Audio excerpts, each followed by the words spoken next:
City Planning Commission meeting for August 24th, 2022. This meeting is a hybrid meeting. Wayne, can you confirm that Andra and Andreas are connected? Yes. Yes, for both? Okay. All right, then we have full attendance. Because this is a hybrid meeting, one of the complaints we do get via people who are watching WebEx is that we really do need to speak into the microphone, whether it's us as commissioners, anybody from the public who's giving comments, the presenters and staff really need to, and anybody at home really needs to speak loudly, because there's a hard time for all of the participants to hear and for it to adequately get recorded. Okay, we're going to jump right into this. We're going to ask for approval for the minutes for July 27th. Do I have a motion? I'll make a motion to approve the minutes for July 27th. Okay, thank you, Amy. I'll second. All right, I have a motion from Amy and a second from Maureen. Let's go ahead and take a vote. Rick? Yes. Mike? Yes. Adrian? Yes. Maureen? Yes. Andreas? I'll vote yes. Levi? I abstain. I wasn't here. Okay, perfect, thank you. Andra? Also abstain because I wasn't there. Brenda? Abstain. And just according to our policies and procedures, you're supposed to give a reason why. I'm trying to be I better. wasn't there. Thank you. I'm just trying to follow the rules. John? Abstain, I wasn't there. Okay. Amy? Yes. And then I will vote yes. So that motion passes.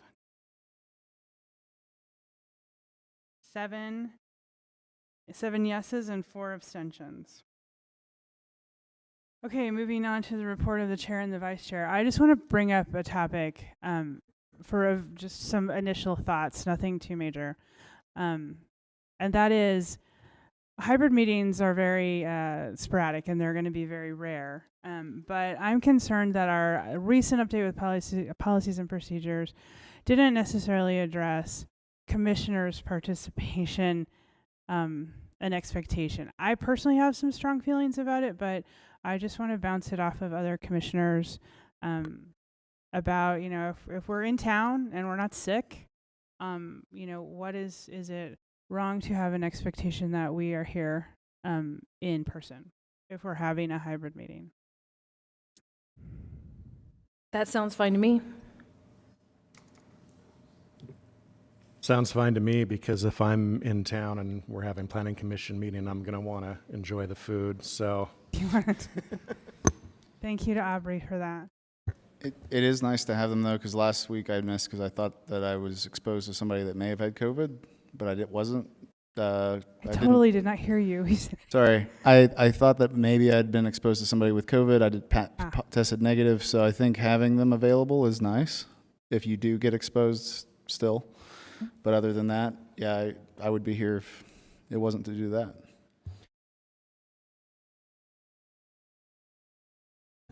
I know in my case, it's really nice to have these because sometimes my employment goes late, and having this hybrid meeting allows me to be here. Even though I just got off work, I'm able to just jump on my computer and just go, boom, here I am. So that's nice in my case to have this. I honestly I don't mean to call people out on it, so please don't feel that way, even though it might be a little hard to avoid that. I do genuinely want to hear what your thoughts are.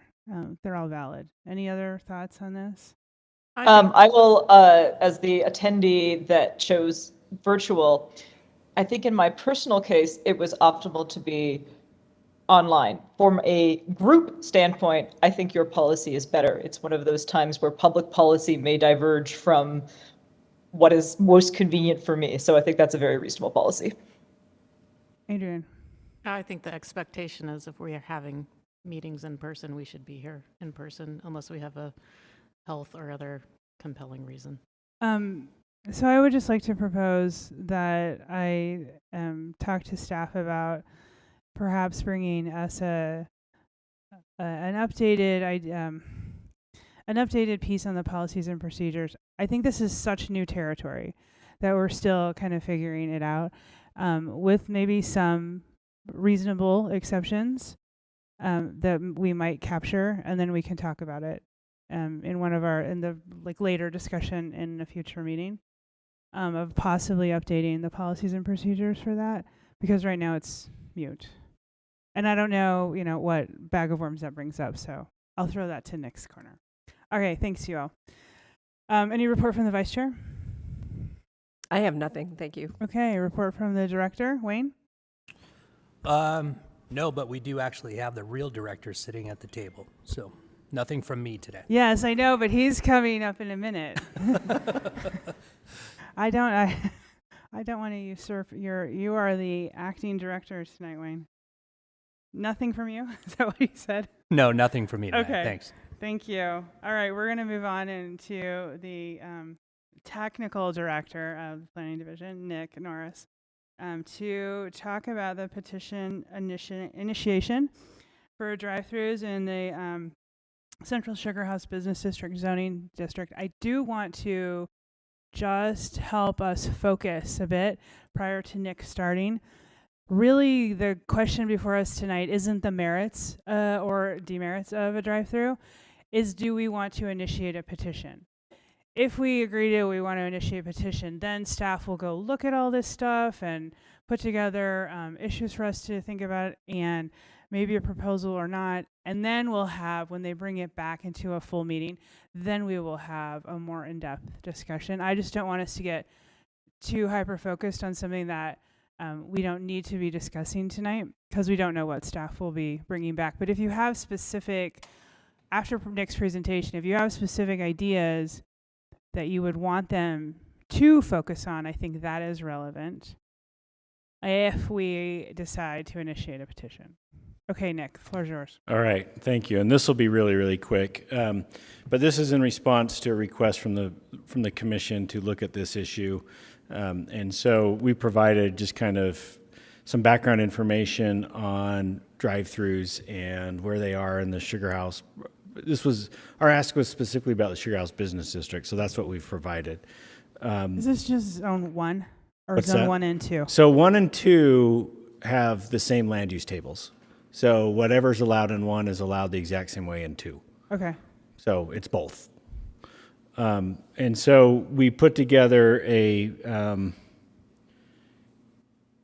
I'm going to try to hide this. Just a quick little windshield type of map so you can get a general idea of where drive-throughs are in the Sugar House Business District. There's a dozen or so that are actually within that zoning district. There's several more that are on the periphery, east and west primarily. And so the types of things that we wanted to bring to the commission to consider really is workload and where this fits in priorities. And that's partly, I think we want some direction from the commission on that. But it's also partly something that we can relay to both the mayor and city council, who are the primary drivers of what our priorities are. So they're aware of workloads. One thing to consider is the more broad this becomes, the more work it also becomes, which means there's a timeliness factor there as well. And the level of stakeholder and engagement increases based obviously on the scope and breadth of that proposal. So right now in Sugar House, drive-throughs are a permitted use. I think that surprises a lot of people. Drive-throughs in general in the city have their own set of regulations that they have to comply with that deal with everything from the number of vehicles, minimum number of vehicles that is required for stacking in drive-throughs, to dealing with noise from loudspeakers and ordering boards and things like that, and lights glaring into other properties. I think there's a couple other provisions, but they're mainly intended to reduce the impacts. And so part of what the Planning Commission could consider is whether or not those standards are adequate, and whether there's reason to think that maybe there's some types of drive-throughs that are more of an issue than others. For example, in Sugar House, there's primarily 3 different types of drive-throughs. The one that most people are common with, restaurants, particularly the fast food places, but we also have pharmacies that have drive-throughs, and also banks and financial institutions that have drive-throughs. Over the years, we've had other similar types of uses, retail uses, go into a space that had a drive-through window, and they've chosen to use those. For example, it's not currently used, but across from the liquor store in Sugar House, there was a retail store that actually had a drive-up window. And so those are also used as well, particularly in the smaller kind of quickie mart types of places. So just wanted to get that on the radar, and then turn it over to the commission to either ask questions or go from there. Okay. Who would like to start a brief discussion, I guess, of the merits of if we wish to initiate a petition, and then maybe give some direction on the scope? What else was there, Nick, that you were interested in? Well, I think scope primarily. Oh, and priorities. Area, and if you want us to look not just at the land use tables, but maybe also consider the drive-through regulations as well. Okay. Amy. I probably would like to see this, but pretty limited, not huge, not for the whole city. And also, for us to make a decision, I think it would be important for us to understand the drive-through regulations too. So like, do they do a traffic study, and do they anticipate business and have, that kind of stuff. One thing I will comment on with the traffic study, I went back and looked at the traffic study that was done for a particular drive-through in Sugar House that's problematic. And in hindsight, looking at it, I think everybody knows that it was wrong. And so I don't know how much stock I would put in that kind of a traffic study. But we always require stuff like appraisals, But which you're like. It's something to give you some data points. And that one, though, went before the Planning Commission because I was on the other side of the table for that. Yeah. So that was a Planning Commission decision, not planning staff. Right, and it came to the Planning Commission as a plan development because that's how the hotel that was on that same property was approved. And so because that property is subject to a plan development, any future change has to also go through the plan development process. So it's a little bit different than most other I just wanted to bring that up uses. so you don't blame staff. So Nick, I want to emphasize again that if we even if the zoning is changed now, things which are there already will not change unless they actually are just something That's happens. correct. Generally, we building or can't require something. someone to make an update to their property. Right. However, if there are various operational types of requirements, those can be applied to existing uses. So if there's, not that we would do this for a drive-through, but just to give you an example, some uses will have hours of operation, or some uses will have to suddenly submit like a security and operations plan. Okay. So that may apply to a use even if it's already existing. When they go to renew like a business license, there's a new zoning requirement that they'd have to comply with, something like that. But when it's a physical thing, it's a lot different. So the planning, the process that you would go through here, you could do some research. Maybe you don't really have to. Maybe you just have to take it to through a public process and have hearings and go to the neighborhood council and the things that you do that way, and then come to us again, right? Yeah, probably. I mean, it could be pretty simple. It doesn't really necessarily have to have a tremendous amount of, public process is not simple, but, or short timing, but it doesn't necessarily have to displace, for example, working on affordable housing incentives or, absolutely, urban forest plan or whatever. I mean, it's not as anywhere near as complicated, or doesn't have to be. And so I'd be interested to know if we can do it in a very non-complicated way, as in changing the P to a C or a C to a not, on the tables, and with what would the minimum kind of process be required for that? Yeah, so the minimum process would be to prohibit the use, right? Because that's just simply deleting that P from the table. There's no necessarily any research to do. If you want to change it to from a permitted use to a conditional use, we probably do want to look at those regulations to make sure that they can address the impacts. And that may require some research, probably not a lot. I think really, honestly, the only thing that we really would want to know is what the right stacking area is based on what we know now. So, Andrea, I see your hand raised. Thank you so much. Appreciate all the work on this, Nick. I guess I see this as very integral to the rest of the work we're doing, because I'm constantly frustrated that Sugar House is considered the most walkable community in the state. And we still have a problem getting the parking. You know, we consistently see applications that have more parking than we think of in walkable neighborhoods. And I think it's, you know, the combination of the drive-throughs making it much less pleasant to walk, but also making it that much easier for cars to come in to the neighborhood, and for people, you know, nearby that, oh, I'll just get in the car and drive 2 blocks instead of maybe walking. So I guess I see this as, I wouldn't want to see it spread outside of these specific zoning districts, given that this is, I think it ties in very directly with the stated plans for the Sugar House Business District. I didn't realize the C was going to be harder than just a not available use, but I guess I realize staff's time is very limited, but to me, it's a very high priority area because it's so integral to everything else that the planning staff and commission are working on, including the redesign of 2100 South. Okay. Any other quick thoughts on the questions? Was that a hand up, Adrian? Okay. In perplexity, or? I think maybe think about if the different uses should be treated different. Like if a restaurant's different than a dry cleaner or pharmacy or bank or something like that, or if it's a coffee place different than a restaurant. I don't know. Okay, I would be open to a motion if somebody wants to make it, or not. We can.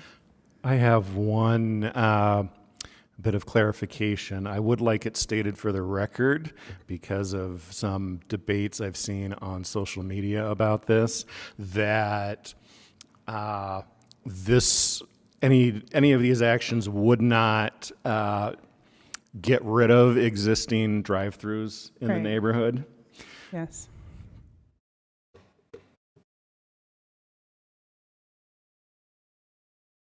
I'll make a motion. Okay. To request the motion in the Dropbox. You got. Oh, you have it. Yeah. Well, I'll be there in a second. No, I don't think so. Do you have one? I don't have one. Oh. Brenda has it up for you. yeah, it's just in the memo. Yeah, sorry, it's not a separate document. I move that the Planning Commission initiate a petition to amend the text of the zoning code as it pertains to land uses that include drive-throughs in the CSHBD zoning districts to determine if the Speaking to your uses microphone a little bit better. are compatible with the purpose of the zoning district, and to make necessary modifications to ensure the purpose of the district is implemented as it relates to drive-through. I'll second that. Okay, I have a motion from Amy and a second from Mike. Any discussion to the motion? Okay, we'll go ahead and take a vote. Andrea? Yes. Rick? Yes. Andreas? I'll vote yes. Amy? Yes. Maureen? Yes. Adrian? Yes. Mike? Yes. John? Yes. Levi? Yes. Brenda? Yes. And I will also vote yes, so that motion passes unanimously. I would just then ask Nick that perhaps we can get a briefing first before you start like a huge public process. Well, it won't be a huge public process, but But do you know what I'm saying? I do. What we'll do is that we'll put together some basic options where you can And actually then see it if and the other identify any kind of commissioners- issues and concerns. Yeah, and commissioners then- feel like, well, that did not capture what I wanted. Yeah, and then we'll get that direction. One thing to keep in mind is that the land use tables does list drive-throughs for restaurants and pharmacies or retail and things as different uses. And so the code already views them as differently. I just wanted to make sure the Okay. commission knew that. So we'll do what we can and get back Yeah. to you. And then I think as soon as one of the possible. things that has been stated is if we look at, when we do land use table, a conflict to the stated goal of a particular district, or in this case, pedestrian oriented, is that part of a review that planning staff and or the commission can do? And finally, on that specific drive-through, that is really the impetus for this. Can we also look at how it's oriented? That's part of the problem. And part of the problem was originally they wanted to wrap it around the building and then create this separation from the sidewalk. And that was part of the issue Right. that then resulted in this. But if there's something that that can direct like how those things are oriented, that would be maybe helpful. Right. Because none of the Or- other ones do that and don't have such issues. Anything we put together will focus on the Okay. purpose of the district and how that use Okay. fits in. So we'll look forward to that briefing. And I don't think it's a number one priority, but thank you. Okay, thank you, commissioners. Are we okay? All right, we're going to move on to the public hearing portion of our agenda. First up, we have the planned development at approximately 1146 South Redwood Road. Oh, wait, I'm sorry. I retract this. We have the planning commission discussion first. I just read right over it. I'm sorry. This is just the 10 minutes that we can take if we have questions that result in more work for staff, I guess. I also neglected to bring up for Paul when I asked about attendance and updating our policies and procedures, if there was something legal you wanted to pipe in about that. Sorry, no, that's your Okay. policy. I mean, Okay. Fair enough. Unless we were trying to deal with requiring somebody to be here who is claiming a disability, and then that's a whole different I conversation. did not hear you. Sorry, mostly because I'm trying to be quiet. If we were dealing with somebody who had a disability who claimed that they needed to participate remotely, then we might have a concern. But they're your policies. We're only really limiting it to commissioners, and we make Right. sure we have a provision for that. Right. Okay. I just wanted to, I forgot to do that. Okay, we're going to be quiet tonight. That's good. Now we will move on to the public hearing portion, and I apologize for that. This is the planned development at approximately 1146 South Redwood Road, and this is going to be case number PLN PCM 2022-00366, and Liz is the planner tonight.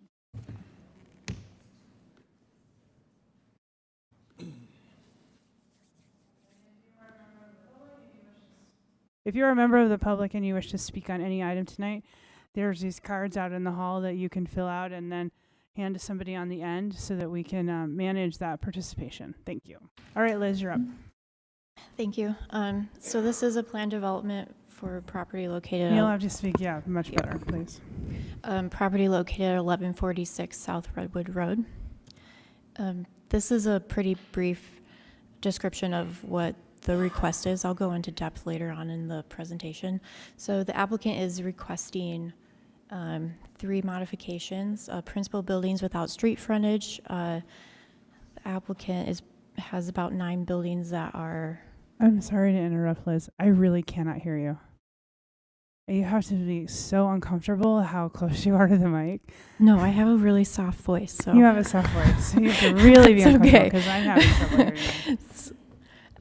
So the principal, better, thank you. principal buildings without street frontage. The project has 9 buildings that do not have frontage on a public street. Additional building height. The applicant's proposing about an extra foot of height for this district, and then obstructions in the yard. On the buildings, there are 2nd-story balconies that do encroach in the front yard by about 5 feet. and staff is recommending approval as proposed.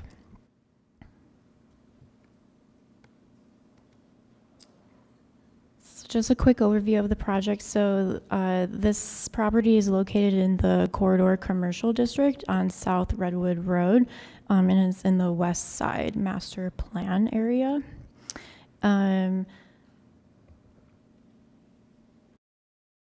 It is a townhouse style multifamily development that has a total of 58 units and 10 buildings. Sorry, this keeps. The units will have 2 bedrooms, 2-car garage. They are proposing tandem parking in the garages, and then they are proposed to be 3 stories and about 31 feet in height. This is just the elevations that are being proposed. So the elevation, the 6-plex right here on the top left is what's going to be facing Redwood Road. You can see that these are the main types of materials that they're using: stucco, metal, and brick veneer for the facades. Just some neighborhood characteristics. So multifamily residential is a permitted use in the CC district. This area's got a mix of different uses. So right on Redwood Road, there's a bunch of commercial, and then to the east behind the commercial, there's all single-family residential, and then to the west, there's a mix of different uses, industrial and commercial type uses. And then the 9-line trail is about a third of a mile north of the property. So this is just to show you the site. So the Quincy, which is just north of Dawson Place, which is what we're talking about tonight, was approved a couple of months ago. So you can see it's similar to, Dawson Place is similar to what was approved previously. It's a multifamily townhouse development. You've got commercial around it. O'Reilly's is right there, and then some restaurants across the way. And access to both of these sites is going to come from Redwood Road on a shared access drive right down the middle between the 2 properties.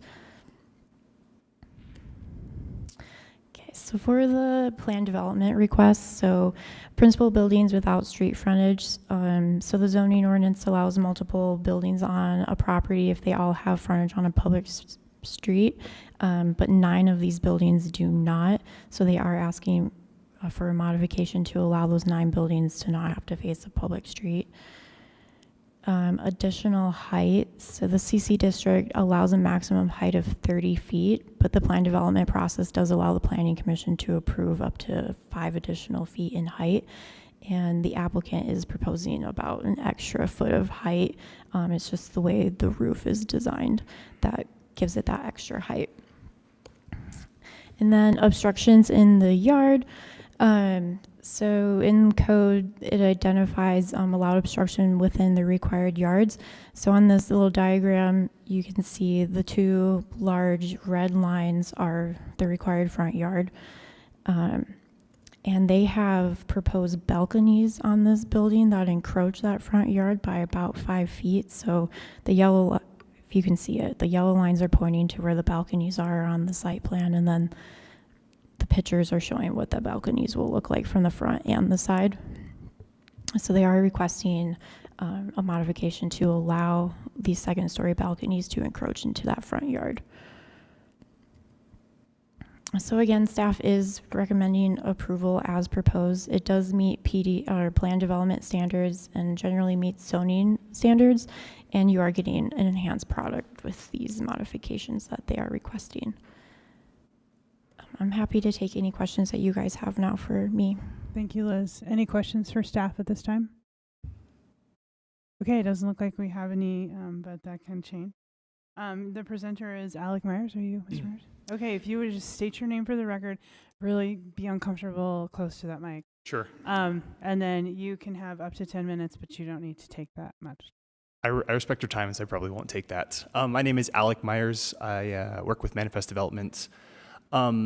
I just wanted to give a couple minutes and be here to answer any questions for this project. Our intended goal and vision with this was to figure out how to bring for sale housing to Salt Lake City at a price point that we consider historically and and by current standards, affordable. We have a lot of construction and a lot of building here in Salt Lake City, and a lot of it tends to be larger for rent apartment buildings due to land prices and stuff like that. And so as we looked for a project, we wanted to find something that was a townhouse style, that would be considered kind of entry-level housing, and our intended goal is to have these for sale below $400,000 per unit, which for Salt Lake City is increasingly difficult to find, especially for new construction. Because of the zoning, this is being permitted and applied for as a multifamily building, but it is being constructed under residential codes. 3-story slab-on-grade townhomes. All of the units have vertical partition walls. There's no horizontal partition walls, and so we're trying to keep the construction and the costs kind of affordable and attainable for people. One reason that we decided to go for the pitched roofs tends simply for longevity and maintenance reasons. Because this is a multifamily building that's being sold to individual owners, there is a condo plat that is being worked on concurrently right now. And for long-term maintenance, to keep the condo association dues lower, we opted for a pitched roof that kind of went a little bit above that 30-foot height limit. Although none of the living space goes above that. So that it's just a little bit of background on kind of how we ended up with those design decisions. Other than that, we've been making a lot of progress kind of offline with UDOT and with our neighbors to the north to kind of have a good strategy for kind of minimizing the car disruption on Redwood. Redwood is a busy road. We have about 6 lanes, three going north, 3 going south. UDOT was very insistent on figuring out a convenient way for both of our projects to share an access point. And so what we have planned is basically a 30-foot wide lane, 15 feet on both properties. We've executed cross-access easements with our neighbors, and we believe that's kind of the best way to get these 2 different projects side by side into this neighborhood. I don't have too much more to add. I think we kind of went over the site plan and the elevations, but I'm happy to kind of answer any questions if you have any. Okay, thank you. Any questions for the applicant? All right, none at this time. I'll have you sit tight as I open the public comment period. If anything comes up in that, you can have the opportunity to, Sure. I'll give you a few moments to address. Oh, Rick, you have a question? Okay. All right. Is that mid 300,000 price still realistic, given the average value of a house in Salt Lake City has exceeded 600,000 now? Yeah, we're currently targeting that 350 to 375 range. That's a number that, as of right now, is being underwritten by the banks and is still working for our investors. So that's still a realistic target in this market. Yeah. And I'm wondering about fire access. Has there been any concern about that with the narrowness of the? There is some discussion that's going on with the fire engineers currently as to whether or not the buildings are sprinklered, which they likely will be.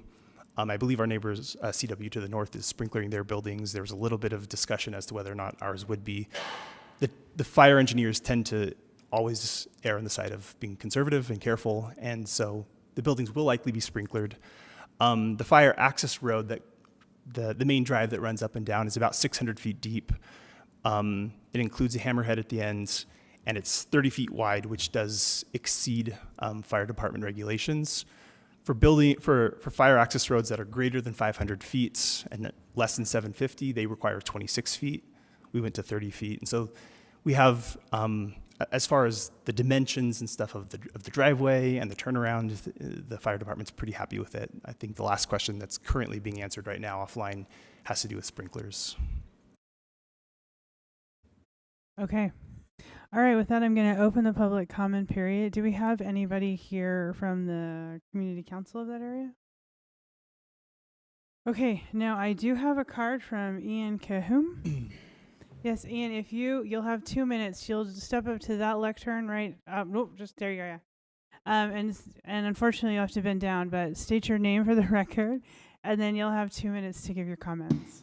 Perfect. My name's Ian Cahoon. I put my home address on the paper, so if I need to change it to CW's, I'm happy to.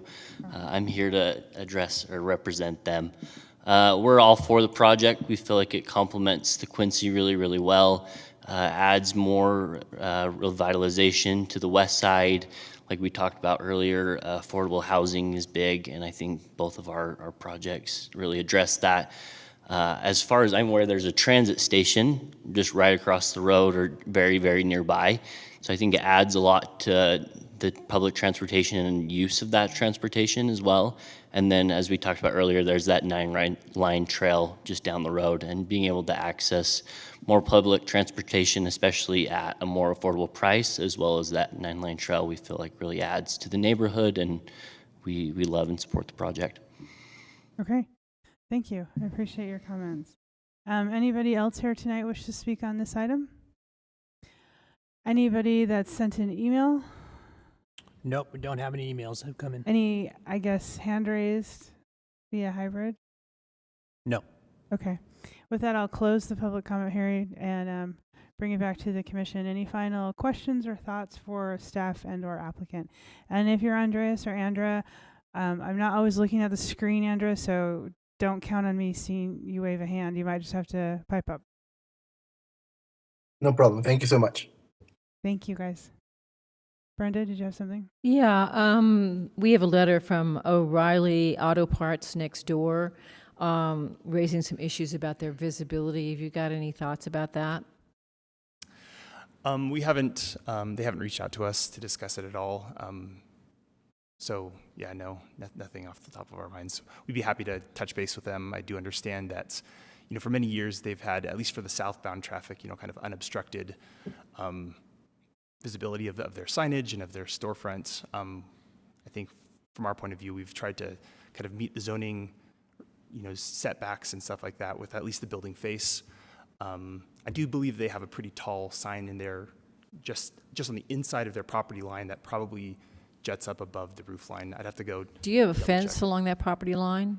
There is not currently on the front half, but there will be. I mean, on the side along their property line with the side of them. There will be. Yeah. And that's a detail that hasn't been worked out yet with them. O'Reilly, I believe, is a tenant, and so we'll have to kind of work with the landowner and the tenant as well. So there's kind of a few different discussion points to go through. Okay.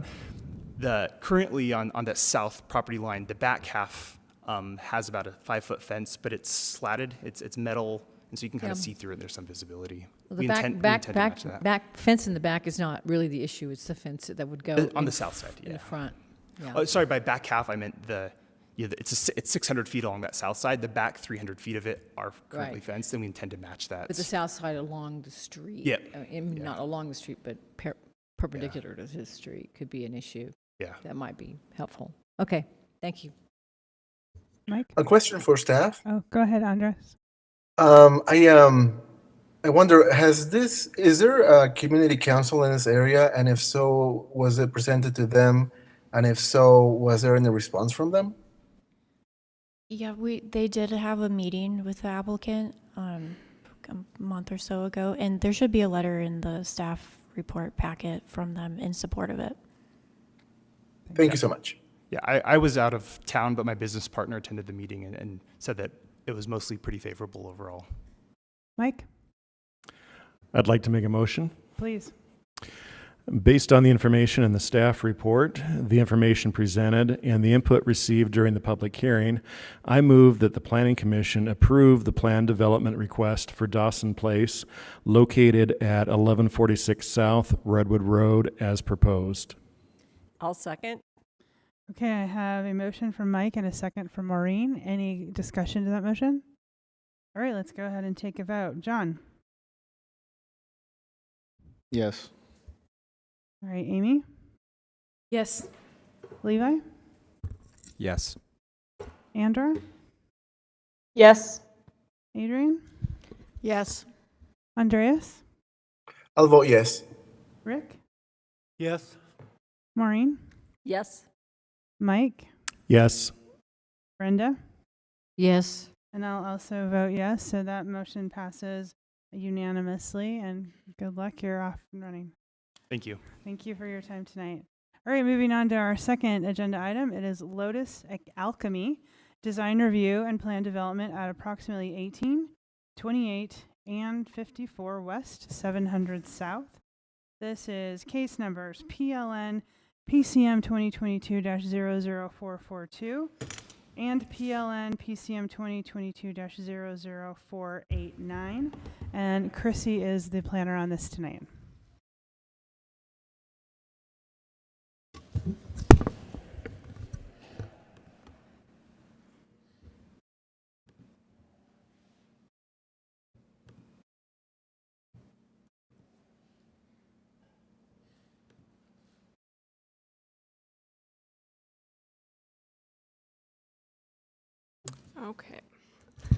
Okay, I'm gonna speak up. It's hard for me. Okay, so this is a request to build a new mixed-use building at approximately 28 West, 700 South in the D2 zoning district. The applicant is requesting design review because of buildings over 65 feet in height are required to go through the design review process, up to 120 feet a maximum. The building is proposed at 76 feet, approximately. They also need design review to modify the maximum length of a street-facing facade. The maximum length is 200 feet, and they are proposing 293 feet. The applicant is also requesting plan development approval to exceed the maximum parking allowed from 214 parking spaces to 250. And staff is recommending approval of both petitions with conditions. So Foresight Context, this is located in the D2 zone, and it's just at that northern edge of the D2 zone and then southern edge of the D1. The aerial photo is not quite up to date, but you can see in this other image that there is some new development that is around the site. So you can see the new office building to the north of the site. There's also a apartment building south of the site, as well as at the, if you can see my mouse. Nope. At the top left corner of that image, there is also another new building across from Grand America. So the site is approximately 1.84 acres, and it is also adjacent to a nearby track stop, and it will replace 2 buildings. So here's some site photos. These are all of the site. The top left is a project site looking northeast of the new office building and parking garage. The top right is on the sidewalk looking west, and then you have a couple more of the site below.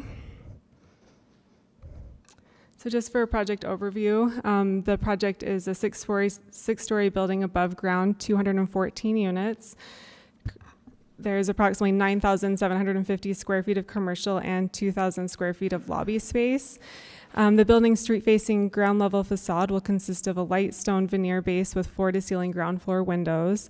The garage screening will be horizontal metal screening, and the upper 5 levels of the street-facing facade will be brick, dark metal paneling, fiber cement wood tone siding. The building also includes a U-shaped recess above the second level that also includes the amenity deck. It's set back approximately 31 feet for about 70 feet. And then the site is accessed through one parking garage entry off of 700 South, which is below that amenity deck. Mid-Block Walkway was also identified on the downtown master plan as a requirement. This Mid-Block Walkway will connect to that project to the north that I mentioned, that office building, and it will complete that mid-block connection from 600 South to 700 South. And then it also has a little area that will connect to Main Street. The mid-block is 10 feet wide with a 6-foot unobstructed pathway, which is the zoning code requirement. The mid-block walkway has trees, turf area. It also passes 6 live-work units with landscaped planters, as well as operable garage door-looking windows that open up. So this provides a transition from the semi-public private space from those patios to the mid-block walkway. And then a public easement will need to be recorded against the property. The mid-block walkway cannot be closed or gated at any time, and it must remain open to the public. So as far as the proposed modifications, the first one is building height. So as I mentioned, in the D2 zone, any buildings over 65 feet are required to go through design review. And they're proposing 76 feet. So while the building may be taller than the immediately adjacent structures, it is in line with the redevelopment that's currently occurring in the area and meets the expectation for the D2 zone and the redevelopment we're seeing. Design Standard G specifically relates to building height and states that buildings should relate to the human scale and minimize negative impacts. The proposed building has several features that meet this standard, such as an active and transparent base. The scale of the proposed building is broken up through both horizontal and vertical massing through color, materials, and changes in plane. And then additionally, it has that upper street-facing facade U-shaped break, which also breaks up that building mass to address the increased height. So facade length. So as I mentioned, the maximum facade length in the D2 zone is 200 feet, and they are requesting 293 feet. The purpose of the maximum facade length is to break up large expanses of building to create spaces that are more human scale and create comfort for the pedestrian. The proposed development seeks to accomplish this with active ground floor uses, high levels of ground floor transparency with awnings, several changes in the building plane, breaks in material and color along the frontage. And then the recessed area above the second floor. Additionally, the parking garage serves as a break on that ground level. And I'll show this here. So this is the ground level and then the street-facing elevation. The applicant exceeds meets or exceeds our ground floor use requirements. Our ground floor use requires 75% as an active ground floor use. They are providing 80% active ground floor use. And then I've shown in these boxes, they have a restaurant space on the east side of the proposal with an outdoor patio, as well as the middle space is a lobby. The middle red box is a lobby, and then the other two spaces to the west are also retail or potential restaurant space.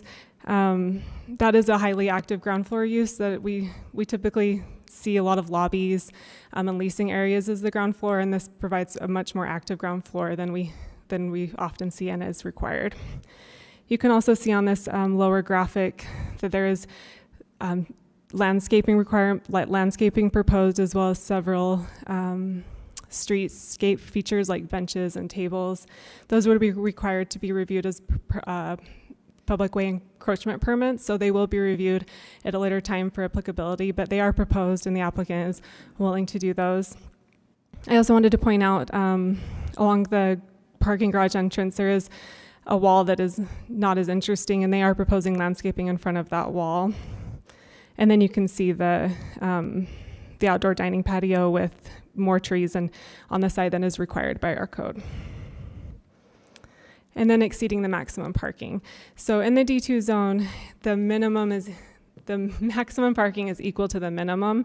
So they are required to have 107 spaces as the minimum, and that is also the maximum is 107 spaces. But through transportation demand management, which is strategies that they can propose to exceed that maximum, they can go up to 214 spaces. But even with, they are proposing to do transportation demand management strategies, but even with that, they still exceed the maximum parking by 36 spaces. This is partly because of they're under a shared parking agreement with the neighboring property for 75 parking spaces. So that all the parking is internal to the site though, and it is not really visible from the public and doesn't have a huge negative impact. So as I mentioned, staff is recommending approval. This was noticed to the local community council, actually 2 local community councils because of the area. I did not hear from either one. So then it was posted as an online open house on our planning division's website. I did receive a comment from the neighboring property owner concerned about removing street parking. I looked into this with transportation division and fire, and because of the width of 700 South, it's less than 26 feet with parking. Any building over 30 feet would be required to provide that same fire lane, which would result in removing parking. So whether it's this proposal or not, any building that's over 30 feet would have the same outcome. And then there were 2 other comments that are included in your staff report. So with that, that concludes my presentation, and the applicant is also here if you have any questions. Thank you. All right, thanks, Chrissy. Any questions for the staff? Okay, with that, we'll move on to the applicant presentation. We have Joe Torman and Grant Wise. if you would just state your names for the record and really into the microphone, and then you'll have up to 10 minutes. All right. Can you hear me? All right. My name's Grant Wise, and development associate with the Lotus Company. And I'm Joe Torman, President of Development and Construction with Lotus. All right, yeah. First, we'd like to just thank the members of the Planning Commission for the opportunity to present our Lotus Alchemy project. Also, I'd like to thank the planning staff to kind of help us navigate through the development review and plan development process. We've had 2 pre-submittal application meetings, and we've also had a DRT meeting as well, so I appreciate their help. A little bit about the Lotus Company is a local mixed-use and multifamily real estate developer that began its creative journey in 2007, led by Brian Wrigley, the founder and CEO, and then also Joe Torman to my left here, the President of Development and Construction. The Lotus Company has several mixed-use and residential multifamily projects in Salt Lake City, totaling over 300 existing units, including the Lotus apartments and the Blue Koi townhomes. Additionally, the Lotus Republic Phase 1 and the Lotus Gallagher are currently under construction, and the Lotus Republic Phase 2 design plans have been submitted for building review. This will include over 280 new units to the Salt Lake City market. I share these achievements to acknowledge that the Lotus Company is fully vested in Salt Lake City's economic development and well-being. Some of the project goals for Lotus Alchemy includes designing an innovative mixed-use multifamily development to complement the downtown master plan and enhance the quality of living in the D2 zoning district. Also to create a pedestrian-friendly environment by offering a privately owned public mid-block walkway to influence engagement of neighborhood amenities. And also provide amenities both residents and public pedestrians will enjoy. The project will feature 2 retail spaces, a restaurant space, and 6 live-work units. Now I'm going to let Joe speak. As mentioned earlier, we are proposing an overall building height in excess of the minimum, but under the maximum. We are proposing a overall build height of approximately 75, 76 feet. The minimum is 65, the maximum is 120. The reason for this is we are incorporating a mixed-use concept in the ground floor in the southeast corner. We have a hospitality division that operates several breweries and restaurants up in Ogden, one of which is Ogden River Brewery. The project Grant mentioned earlier, our project on 300 East, it's called Lotus Republic. We're incorporating a new tap house. In that one, we want to bring a similar concept here, be a little bit more of a restaurant in the southeast corner, up adjacent to that promenade and the mid-block connection that would have both interior, exterior seating, and yeah, pretty active mid-block connection into the Patronelli office development to the north. Oh, no. Oh, sorry. So we are, but because of that, we are. Our restaurant, our hospitality concept does require a taller plate height, and so we're trying to get at least 16 feet on that ground level retail to facilitate not only our in-house operations, get a little more storefront, a little more room for the awning, a little more fenestration, but just operationally we need a taller plate height. So the 5 stories of wood frame with the 16 clear plate height on the ground floor is pushing us slightly above the 65-foot minimum.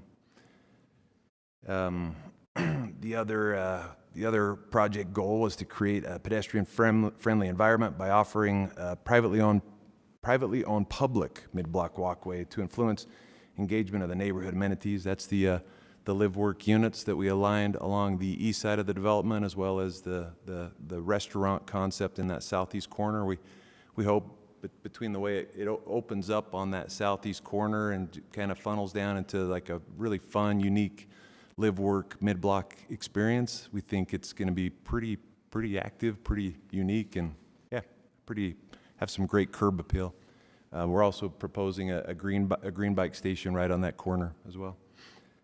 And then our third project goal is to provide amenities both residents and public pedestrians will enjoy. The project will feature 2 retail spaces, a restaurant space, and the 6 live-work units as mentioned earlier. Some of the design review highlights, as mentioned in our application, the Lotus Alchemy project is requesting, oh wait, I'm sorry, I already addressed that. But yep. In addition, Lotus Alchemy is designed to incorporate multiple facade breaks that we talked about earlier, several material changes, and building masses changes to comply with recommended facade length. For example, the Skybridge amenity will step back 31 feet and will span 77 feet in width. Also, the project will include a total of 9 exterior metal changes.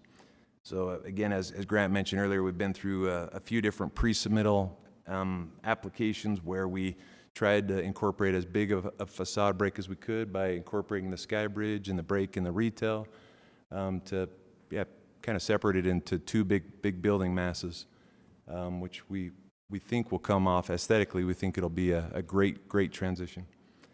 Lastly, I wanted to note the mid-block walkway location adjustment will align with the 650 main office building as mentioned earlier and will provide a safe pedestrian experience from 600 South to 700 South streets. Some of the plan development highlights. For the plan development application, the request for additional parking is to accommodate our neighbor, the 669 office building, through a shared parking agreement of 75 off-street parking stalls, mentioned earlier.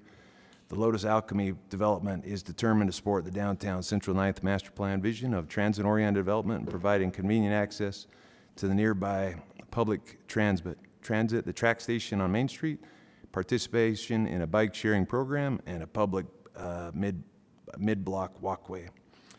Thank you so much for your time and consideration, and that's all we have.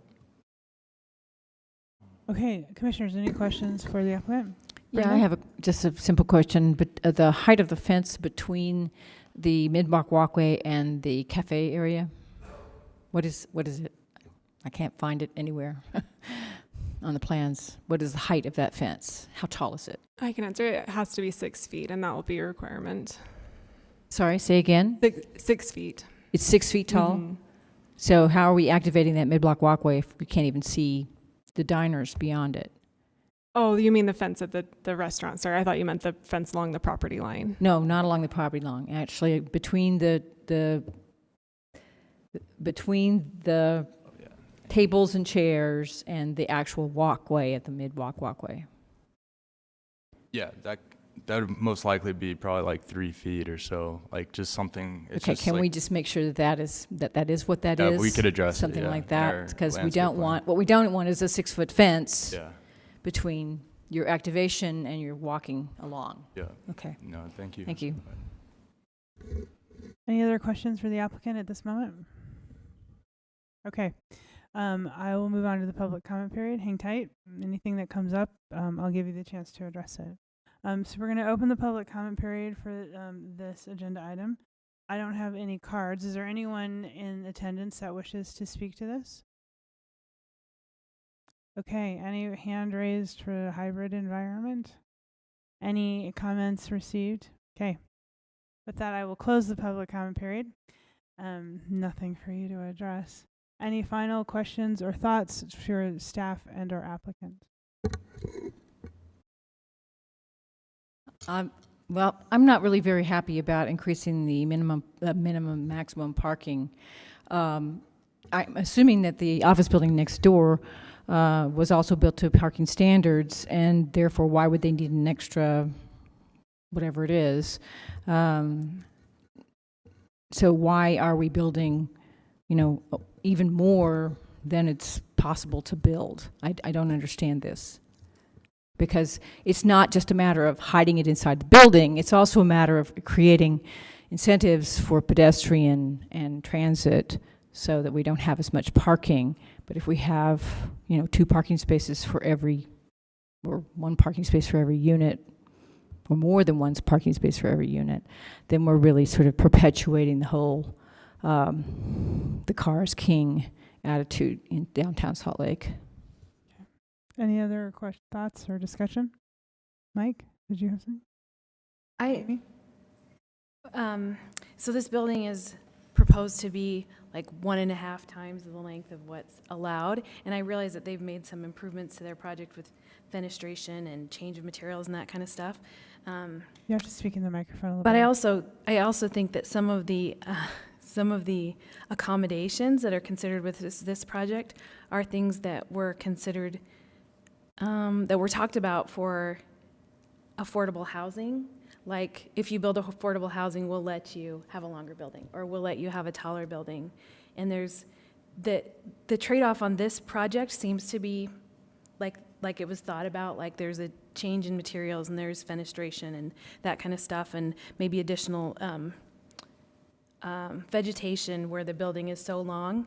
But it's kind of like, I kind of am worried about if we get too liberal in saying okay to kind of accommodations, then who is ever going to do affordable housing to get an accommodation? Just to clarify, I think the things that you're talking about are things which might be approved in the downtown district, and so we're going to be talking about that later. So I think it's a real super concern, actually, about what actually counts for those things, and that and raising it in the context of this project gives us an example to go after. If I can follow up on Brenda's comments on parking, I too, my heart sank a little bit when I saw that we were asking for more parking than what was permitted. That said, I really do like it that it's mixed use. I do think the bar for a unit in Salt Lake is probably that, we need at least one parking spot for each residential unit, because very few households are willing to live without a car at all. I really think the margin, given existing transportation and density that we have, is having, a couple share a car instead of sort of no car per household. I think that's the margin we have to play with right now, given the infrastructure. I'd rather see affordable housing in terms of, income restricted housing dealt with separately. My sense is that these units improve housing affordability overall, so that's not a concern to me. Anything with more supply increases housing affordability, and then income restricted housing I'd like to see dealt with separately.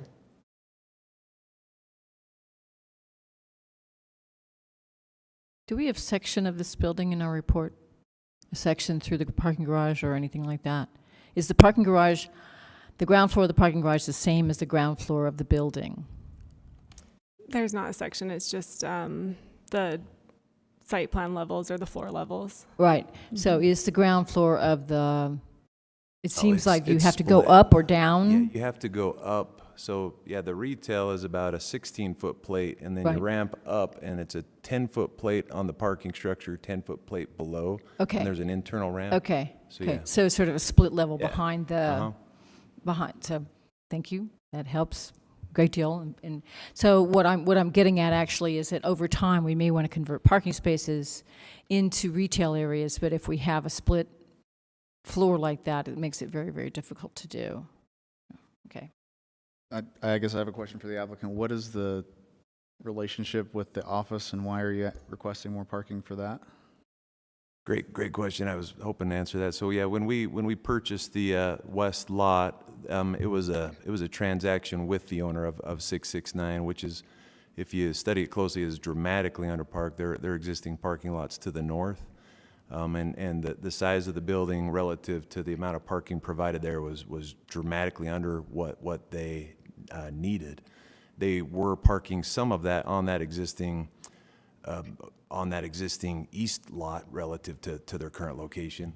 So as part of the transaction, we committed to helping supply those needed 75 additional stalls that they needed just to lease some of that existing space, which is it's still a concern on their end, but was the minimum they needed to make their existing lease terms with their tenants. So that's a term of the sale? Yes.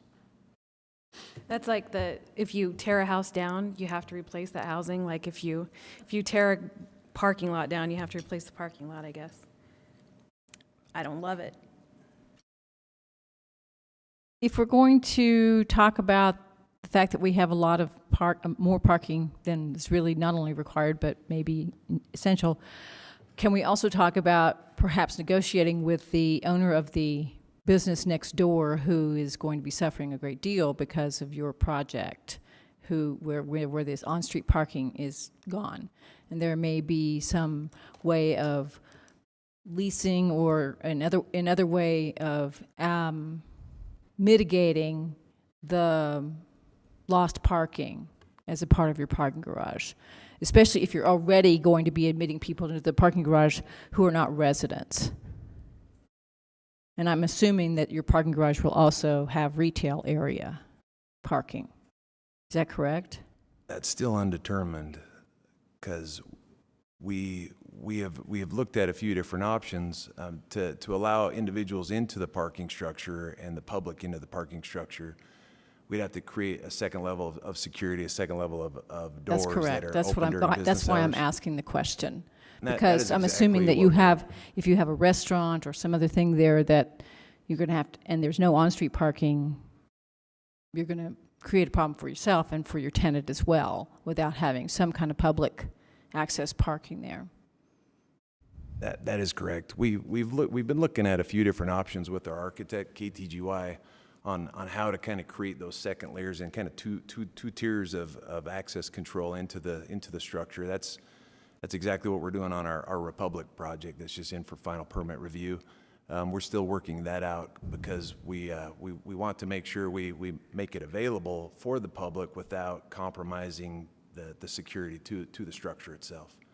Well, it seems to me that if we approve a whole lot of additional parking than is really allowed, that might be one of the conditions, that we have some access for public parking in that building, especially since there's no street parking and you have retail space. And so I'm thinking that might be a condition that we would put on there. Yeah, we would be open to that. Any final thoughts and discussions from commissioners? Otherwise, I'm open for a motion.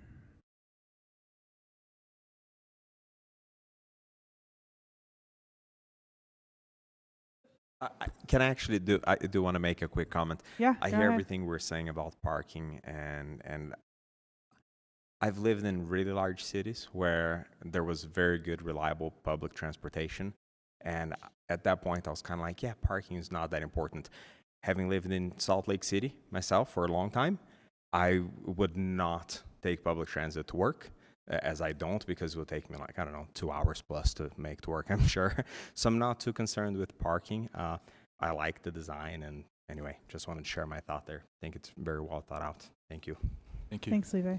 Madam Chair, as far as the parking issue being a potential condition of approval, I would have a concern that we're converting on-street parking into some sort of a right for an adjacent property owner. I think it's outside of the scope of what you can do as far as a condition goes. But if we're not really talking about the adjacent property owner, we're just talking about public parking as an amenity for both any of the uses that they would have, as well as anyone else. They would be meeting their off-street parking requirement, correct? As long as they're meeting their off-street parking requirement, requiring some additional parking consideration would be a problem. I'm sorry, I don't understand. What are you saying? We can't do that? The proposed project is meeting the city's parking requirement for the project. For the project, yes. Except that, yes, it's meeting the Right. city's requirement for the project. Correct. And to have some additional requirement for to replace on-street parking as a consideration. I don't think that's to replace. I think it's because they're asking for an increase in the minimum. Okay. And so the question is... I thought the issue is that the neighbor was going to be burdened by... That may be the issue, but that doesn't necessarily have to go into the language. It's not a language of replacement. It's a language of a public amenity of having public parking. I think the question is whether we can ask a developer to dedicate certain parking spaces Right. that are in addition to the required minimum for public use. Yes. I mean, that's... We're creating a you have an benefit for a area of third public party parking. through that kind of a condition that's probably beyond the scope of And what. naturally, they can charge for it and everything else, and so it's not a replacement thing. It's just a use that we're, as amenity, that we're asking to be done, like a minimum of 10 parking spaces. If you are willing to make a motion, and I'm putting it out to the general to the commission right universe. now to get some feedback on whether we want to state a specific number or. Does the restaurant on percentage? site, the use of that restaurant, there's one probably for sure and one maybe. Do those require any off-street parking?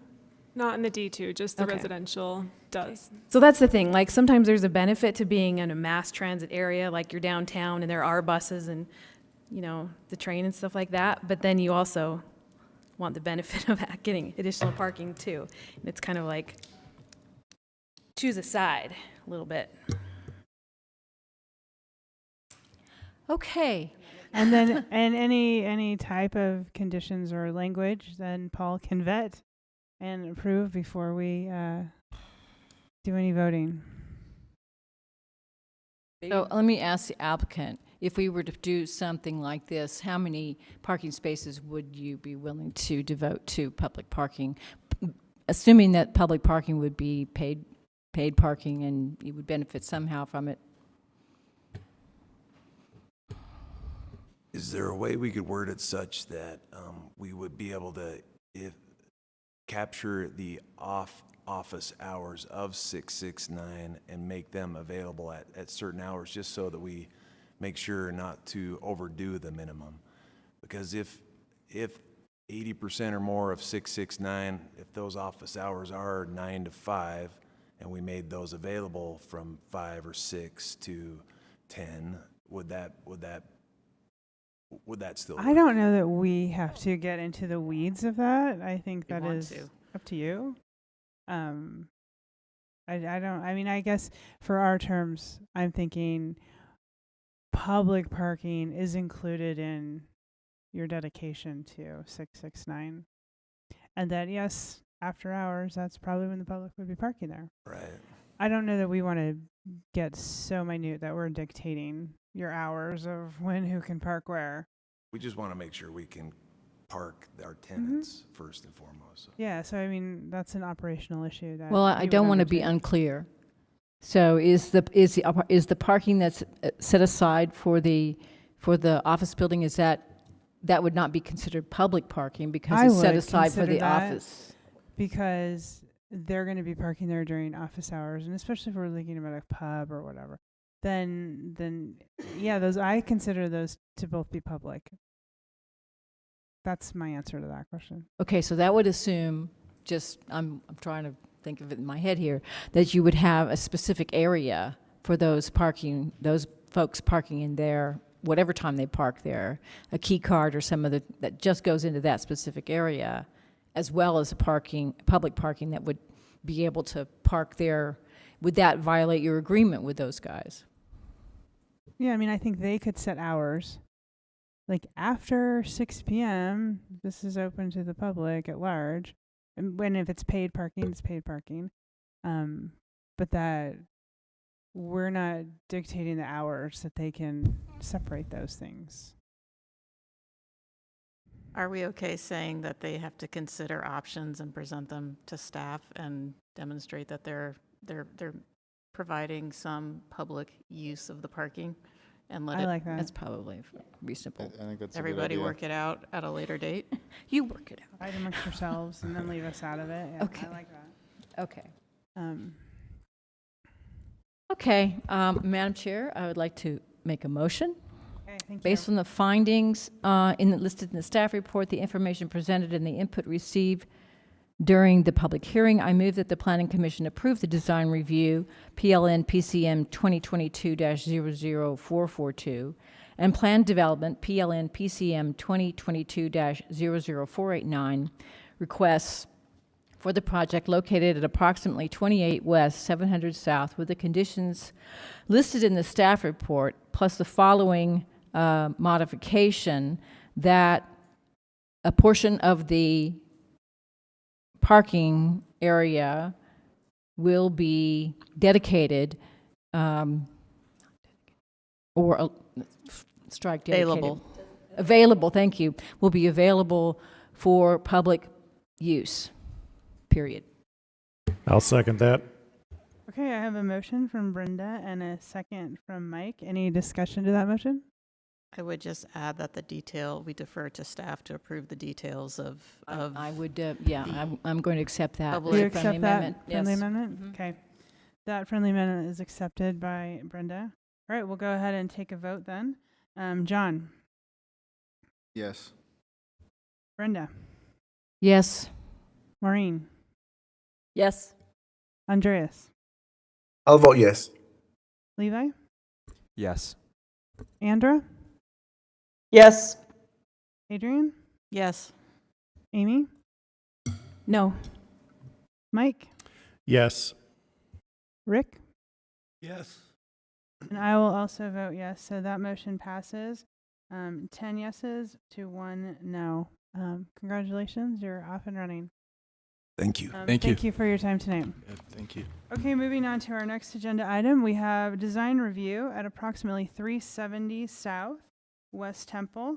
This is case number PLN PCM 2022-00422, and Eric is the planner for this project tonight.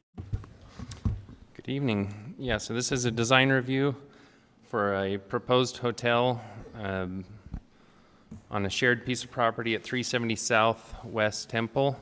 And they're proposing a building that would be 129 feet tall, where 100 feet would normally be permitted for a mid-block building. The project's in the D1 zone central business district, and staff is recommending approval as requested. Let's see. So to give you a little bit of an idea of the surrounding area, you can see the two images here. It's located across the street from the courthouse, which is not shown in three-dimensional view, but of course is directly to the east. The project area is this yellow square here. You'll note this building would only occupy the northern half of that property. There's another project, which you'll see in a minute, that's already been proposed for the corner.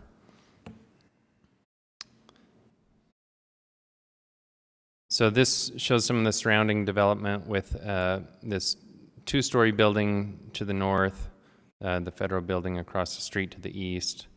To the rear of the property, there's that three-story hotel, and then of course the subject property is there, and in the corner would be a future 28-story multifamily building that would share the property. So the proposed use is for a 10-story hotel with restaurant and amenity space. It's in the downtown master plan, and again, and it would have 209 rooms. The parking would be located actually in a shared parking garage with the multifamily building on the same site. So the parking is already being addressed there. There'd be 123 stalls dedicated towards this use.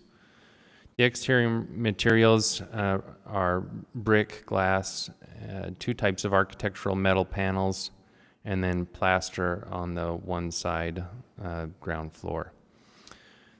There's amenity decks proposed on both the 10th floor and a portion of the second floor, which you'll see a little bit better in another view here facing West Temple. This gives you a little bit of an idea of the site and how it relates to the mixed-use tower. The parking entrance would come from 400 South and enter actually beneath a portion of the building. There's a portion that's kind of cantilevered, and it would enter there, and that's also where utility access would be. But it kind of shows you the varying roof lines here that as they're proposed. So in the considerations for this, of course, it's a design review consideration, and those are listed in your staff report as to how they have met that. But we do look at a number of things, how they meet the purposes of the zoning ordinance, of course, as a central business district, which this fits in well with as a hotel and dense development, but also how it implements the objectives of the master plan. Those, again, are are shown in your staff report, but and then I've listed some here as to how it accomplishes those goals. And then the standards for design review really talk about the compatibility, both with neighboring property and then how the building proposal relates to the pedestrian and the pedestrian experience. So with this building, of course, it's a little unique in that they've got the 28-story building to the south, or proposed to the south, and then a relatively new 2-story building to the north, which is a difficult transition. But this building, of course, steps down from the taller building and steps up from the lower, and has those varying roof lines with portions that are set back. In this three-dimensional image, you can kind of see how that happens to create a lot more variety and change the overall massing of the building. The design of the building includes a strong horizontal emphasis at the ground level to continue to create kind of a continuation to the building, to the proposed building to the south, with large storefront windows and the amenity space on the portion of the second floor there. And then the window pattern and size is also similar and creates compatibility with the neighboring building. So with that, staff is recommending approval as proposed in the staff report as well. And then we'll let if there's any other questions or anything, I can answer those. Otherwise, we can have the applicant. Any questions for staff? Can you tell me again what the maximum height would be with design review? There's no maximum height in the D1 as long as it goes through design review. So anything over 100 feet, they've got to go to design review, but there is no maximum height. Okay, thank you.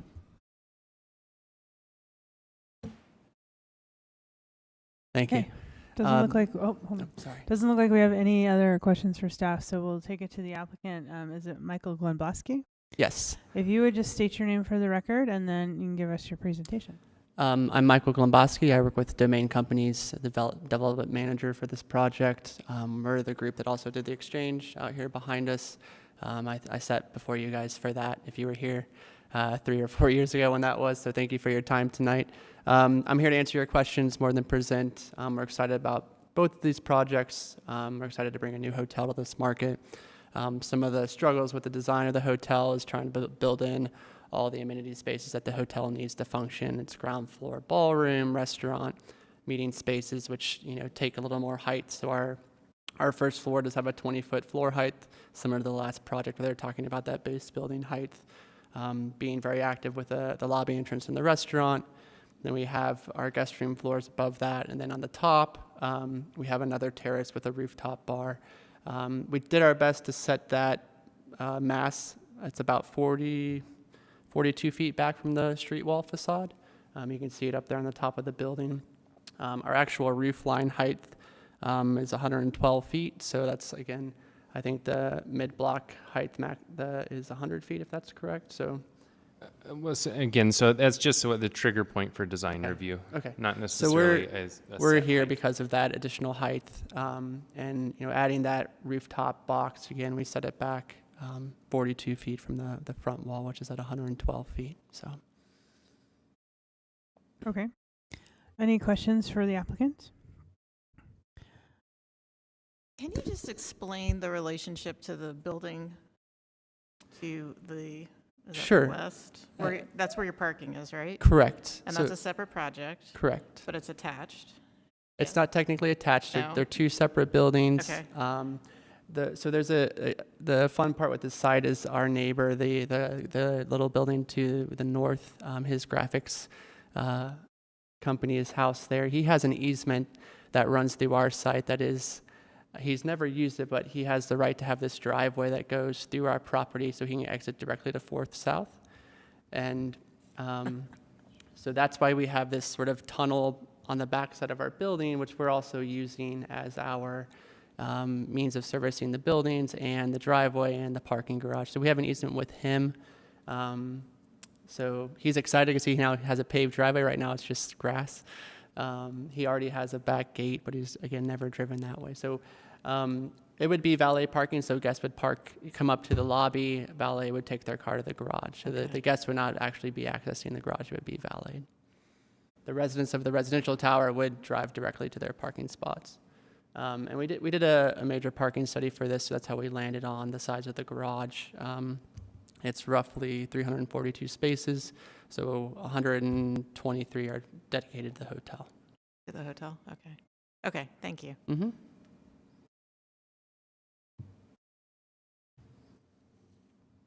Brenda, did you have a question? You looked like you might. I can't find that graphic in my packet. And This one here. This is a new one, if that's what you're not looking that for. one, the one with that shows the site plan with the building. Not that one, the one you were just talking. When you about. had up with the that one. You know where that is? Because I can't. Does anybody know where that is? I don't have the site. It was on page 3. Three. Well, no wonder.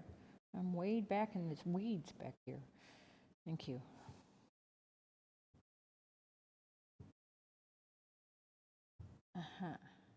And it wasn't mentioned, but we do have a tiny sliver of a future mid-block walkway that runs through our property. You can, it's kind of cut off on this screen, but if you have the actual report and you see our full site boundary, there's the road that says easement, but our site's sort of shaped like Utah on the top little piece of it. There's roughly about 10 feet there that, should the future site to the north be developed, we're holding for that use. Okay. We will take it to the public comment period, and then we'll bring it back to that. Is there anybody here in the public who wishes to speak to this item? Okay. Anything from you both, Kelsey and Wayne? No emails and nobody on WebEx. Okay. With that, I'll close the public comment period, and we'll have a discussion, thoughts, or a motion with the commissioners at this time. I have a question. If you guys know, does the Downtown Community Council usually comment on projects? Not usually. Okay, almost I haven't never. seen them comment in quite a long time. Thanks. I'm willing to make a motion. Please. Based on the findings listed in the staff report, the information presented, and the input received during the public hearing, to the extent we had any, I move that the Planning Commission approve the design review request for the hotel project located at approximately 370 South West Temple for petition PLN PCM 2022-00422. I'll second. All right, I have a motion from Adrian and a second from Brenda. Any discussion to that? Okay, let's go ahead and take a vote. Rick? Yes. Andra? Yes. Maureen? Yes. Amy? Yes. Andreas? I'll vote yes. Levi? Yes. Brenda? Yes. Adrian? Yes. Mike? Yes. John? Yes. And I will also vote yes, so that motion passes unanimously. Thank you for your presentation Thank you. tonight. Okay, we're good. Let's move on to the next agenda item. It is the zoning map amendment at approximately 856 West, 1300 South. This will be case number PLN PCM 2022-00009, and Lex is the planner on this tonight. Welcome, Lex. Thank you, Madam Chair.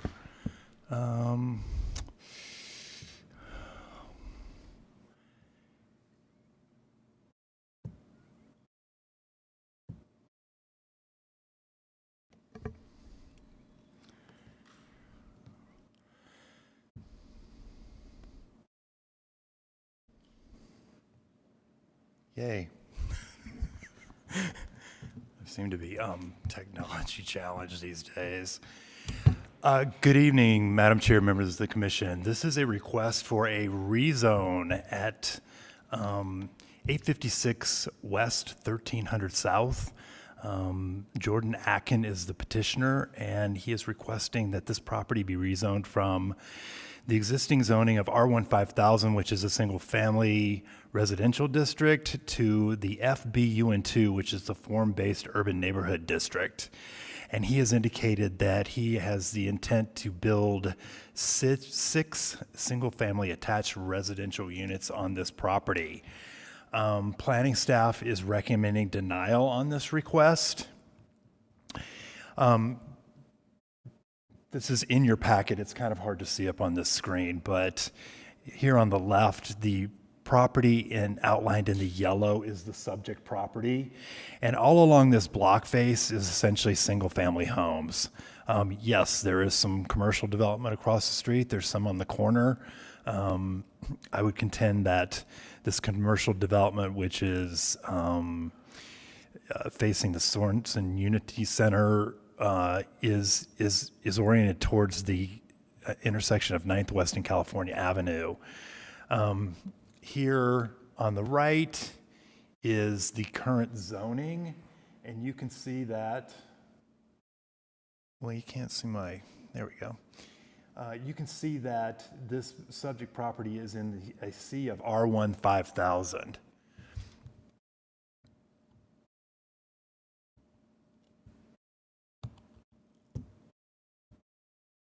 This is the house that is currently existing on the property. And this is kind of a panorama of the block face. So over here on the left, you can see the subject house.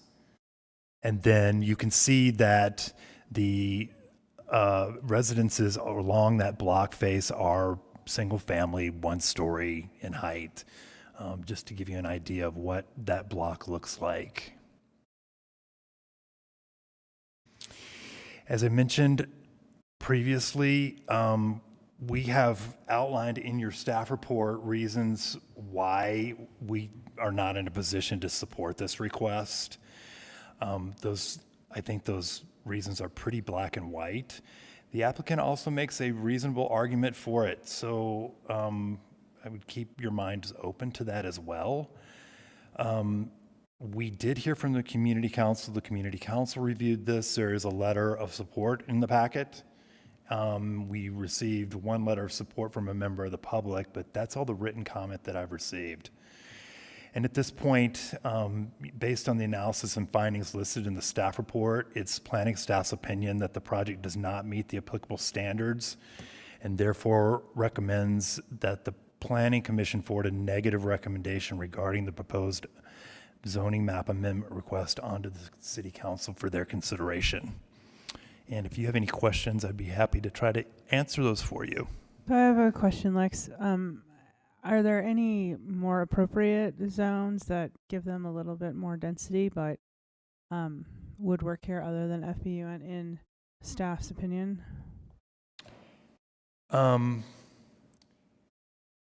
Given the fact that this is a single lot spot zone, I don't believe so. Okay, that's what I wanted to know.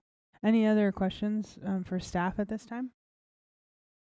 If we recommend to the city council to approve this change, do they still hear that you recommended against it? Yes, That's I mean, my part of the whole staff report presentation? goes on to them for their consideration, so. Okay, thank you. Yeah, But- this one, oh, sorry, you're going to say something. No, go ahead. Oh, I was just going to jump in, but what does go to the city council is your recommendation, is the planning commission's recommendation. But the packet that goes, our staff report goes, but it's your recommendation that's going to the city council. Thanks for that clarification. All right, Levi. This is a tough one for me. Just, is it time for us to discuss amongst ourselves? No, well, Just it's make sure. well, Or not asking him quite questions, to not quite. totally I'll discuss. wait until it's time for that. Yeah, like the full-on discussion would happen after the public comment period, but questions that can be related to your concerns are certainly appropriate at this point. Okay. It is a hard line difference, but yeah, I think so, yeah. Any other questions for staff? Okay, we'll move on. We do have the applicant, Jordan Atkin. And Hey, Jordan. I'm going to get Jordan set up here real quick. okay. Well, Jordan, you know the rigmarole, so I will. I was too. I got to get off this.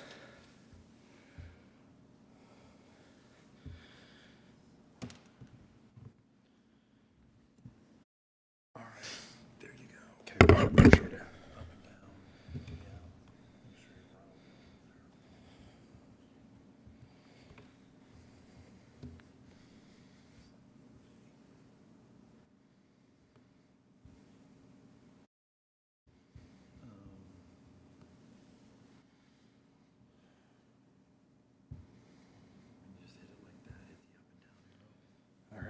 do my best. All right. Well, excuse my almost tardiness. My name is Jordan Atkin. I'm with TAG SLC, the applicant, and this is our rezone request. I thought tonight it would be worthwhile to use some of the time to kind of articulate how we go about the process of determining when to put forward these applications and what zoning we seek and things like that. So we were presented, we were contacted about this property in late 21. They were having challenges with it because of some of the fundamental issues with the property. One of which was it's not connected to the city sewer system. It had tested positive for radon. It had kind of a janky basement where there were like a root had got under the slab and broke the slab up. They had chipped it out. It just had like a rug over it. And then even within our due diligence, the property, we found out tested positive for asbestos. These issues are difficult for the average person to overcome. And then when you consider possibly an investor coming into them, those type of repairs only bring it up to a kind of habitable and market-ready standard.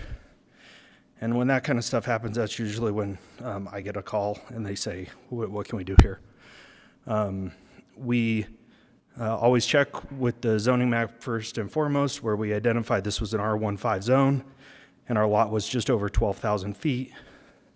So although we met the lot area requirements, we likely would have had to come before this body in order to get a reduction in the lot width. So we decided to take the project on. After that, we considered the master plan, and which we're familiar with, and realized that this was in a community node, which calls for a mix of residential uses from 20 to 30 dwelling units per acre in buildings that are appropriately scaled to reduce impacts to nearby single-family homes. And with this, in considering adding a little bit of gentle density versus the two single-family homes that we very likely could have done by nearly by right, we decided to submit our application, which was in January 3rd of 22. We do appreciate Lex because he kind of came at this midstream. We had a different planner, and then in May we were assigned over to Lex. Let me pull up okay, I got this. Sorry, I'm so razzled. So this is our community node. And then, it's like, does density fit here? We're very close proximity to the Sorensen Multicultural Center, the Three Creeks confluence, the Jordan River Trail, and then we're a full 80 feet from two separate commercially zoned and used properties. So in our mind, we thought this was a pretty reasonable place to add some gentle density and introduce a new housing type to the area. The spot zone is something, this isn't our first time with this, but the process of singling out a single parcel of land for use materially different and inconsistent with the surrounding area and the adopted city master plan for the sole benefit of the property owner and to the detriment of the rights. So we started to break that down, and we asked, is a single-family attached or townhome style product materially different than a single-family home? Is it materially different than the duplex in this photo, which is directly across the street? And is it materially different than the two separate commercial properties a mere 80 feet away? And we just really couldn't see that. And is it consistent with the plan? When we read the plan, we felt the overarching vision of the plan was to promote density in areas that would not materially affect the existing neighborhood. And it does also call out that basically all of this residential uses would occur east of Redwood, other than the couple projects you've seen over there lately. Is it solely for our benefit? Although personal benefit is essential when developing property, otherwise why take all the risk? We do feel that the future residents could benefit, and it could be a positive for a whole, especially when you consider some of the deficiencies with the current property. And finally, is it detrimental to the rights of other property owners? And we asked, is housing more detrimental? There was a bit of a mix-up we wanted to clear up. We want to make sure our request is solely for residential use. There's a little bit of a mix-up between the management and our planner as to if it was appropriate to introduce a development agreement. When we went through this process, it felt that was really the only thing that we could see that was affecting our ability to move forward, was that we could add some of those other more intense uses to the property. So we put forward a development agreement, which we're happy to abide by, or we can throw it away, whatever. We have every intention of abiding by what we said, and I bring this up because we did present it to the community council, so we thought for consistency we should do that. The height would be defined as 2.5 stories or 30 feet. The current zone does allow for 28-foot structures. We would do at least one parking stall per unit. And then beyond that, we can even and have the intention to comply by the underlying max building coverage of the R15 zone, which is 40%. I think we're around 35% with this very, very basic drawing that we have. So the thing that we continue, this is very basic, the thing that we continue to hear from, we feel this body, the city council, the community councils, and almost all residents, is why is there not more for-sale housing being built in the city? And we think that this project is almost the poster child of why that's not happening. We've been at this for eight some odd months now. We have resources much in excess of the average person who would want to pursue this, and the overwhelming obstacles that are continuously met, in our view, are part of why this housing is not being built. Because you're not going to see this on, in our view, large tracts of land in these TOD sites that that exist. It's going to have to be this gentle increase, pushing into these single-family neighborhoods slightly, not in the middle of a block face, but this is 80 feet away from 2 separate commercial buildings. So that's all I have, and I welcome any questions you might have. Okay, thank you, Jordan. Any questions for the applicant at this time? What does TOD mean? Transit-oriented development. Okay, So and like on native that, tracks. on the development, Will you speak into your microphone? the development agreement, you had those points. Can you put it back on those? And I think I couldn't read the first one. Sorry, I closed it out. I thought I was done. The drawing is in our packet, but I don't know that those. It was that we would comply by the FBUN1 zone, which was 2.5 stories or a 30-foot height maximum, at least one parking stall per unit, and then we additionally have considered adding that we would not exceed the maximum coverage that's allowed by the zone. And what that is, I had a different drawing, but I deleted it, but what that's basically saying is if you can cover 40% of the lot with a building, whether there's one house, 2 houses, or in our request potentially up to 6, the lot area, the open space, the light and the air is not materially different between those uses. So, I have a question for you. If you did not achieve this zoning, what would be the development potential of this site? How many units could you build on this site? we believe that we would need to be before this body to ask for a modification to the lot width. Okay. But we could do 2 single-family homes. Plus an ADU per home, correct? Yeah, I believe that needs to be an owner-occupied dwelling. I think that's kind of in the mix right yes, now. it does. So I'm not at sure this how point in that works, time, but yeah. but that could change Totally. because things are changing. Albeit quite slowly, yep. Yeah. Yeah. And just question maybe for the, right now we're just approving the rezoning. We don't know, we're going to approve the buildings that are going to go there later. We're going to make a recommendation. Yeah, everything else. We're going to make a recommendation, correct? That'll That go on. is just for the proposed rezone. That's it, okay. Not for any specific development, although he's giving you his intent. If there is a development agreement, is that worked out? With the in city next- council, yeah. Yeah, that's their purview. Any other questions for the applicant at this time?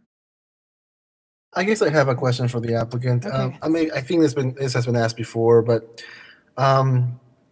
you have gone through other possible zones that you might be able to work with. Is that correct? We did explore a variety of zones. There's, other than the R15, the CN zone is the next closest zone, which we felt was far worse than this. There's SR3 in equal distance to M1 from here. The SR3 only allows for 2-story units, and kind of the key to this is the ability to stack that square footage into that third level a little bit to get more bedrooms. And then we also looked at the RMF 30, which would have been four dwelling units. And then, so because of the stricter facade requirements and articulation requirements of the FBUN1, that's why we elected to put this forward. Okay, thank you. Okay, we'll go ahead and open the public comment period. Anyone in attendance that wishes to speak on this? Kelsey, Wayne? There are no emails, and I believe nobody on WebEx.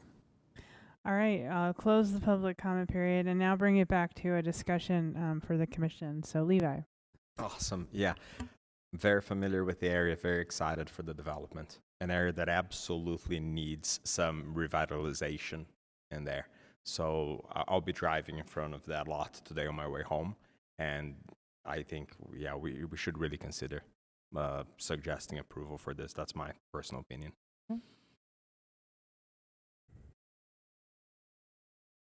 I can chime in. I feel similarly to Levi that, it's unfortunate 88% of our land is zoned for only single-family housing. It does seem like this is a little ad hoc, just to rezone a single parcel. I appreciate the differentiation of the personal, exclusive personal benefit in terms of the definition of spot zoning. I wasn't familiar with that. And I based on that criterion, I don't believe this is spot zoning. And so I'm sympathetic to what Levi is saying. We desperately need more missing middle housing, and 88% of our land is zoned to not have it. I'm a little concerned of using the FBUN zone in an area where it was not written for. That then we'll start to see that filter out into even more areas where it wasn't written to benefit. It was written to benefit very specific areas, and so I'm concerned about that. I'm not so concerned about the gentle density. I just wonder if there's a different zone that allows you to get like 2 duplexes or something where, we make modifications to it, but it's not using a zone. I'm just concerned about using the FBUN zone where it wasn't written to be, and that's really where I'm stuck. Not so much in the proposal or wanting to do this very low level density and redevelop this lot. I'm fine with that. That's where I'm at. I visited the site today, and all of the houses along the block on both sides are basically single-story houses with nice pitched roofs. And this would be, from an architectural standpoint, especially if it's 2.5 stories tall, and very, very different in terms of its form and typology. It would be an extremely different looking project that would really stand out. I'm not opposed to having a little additional density, but I think the design of this project as proposed in any case is really not at all sympathetic to the neighborhood around it.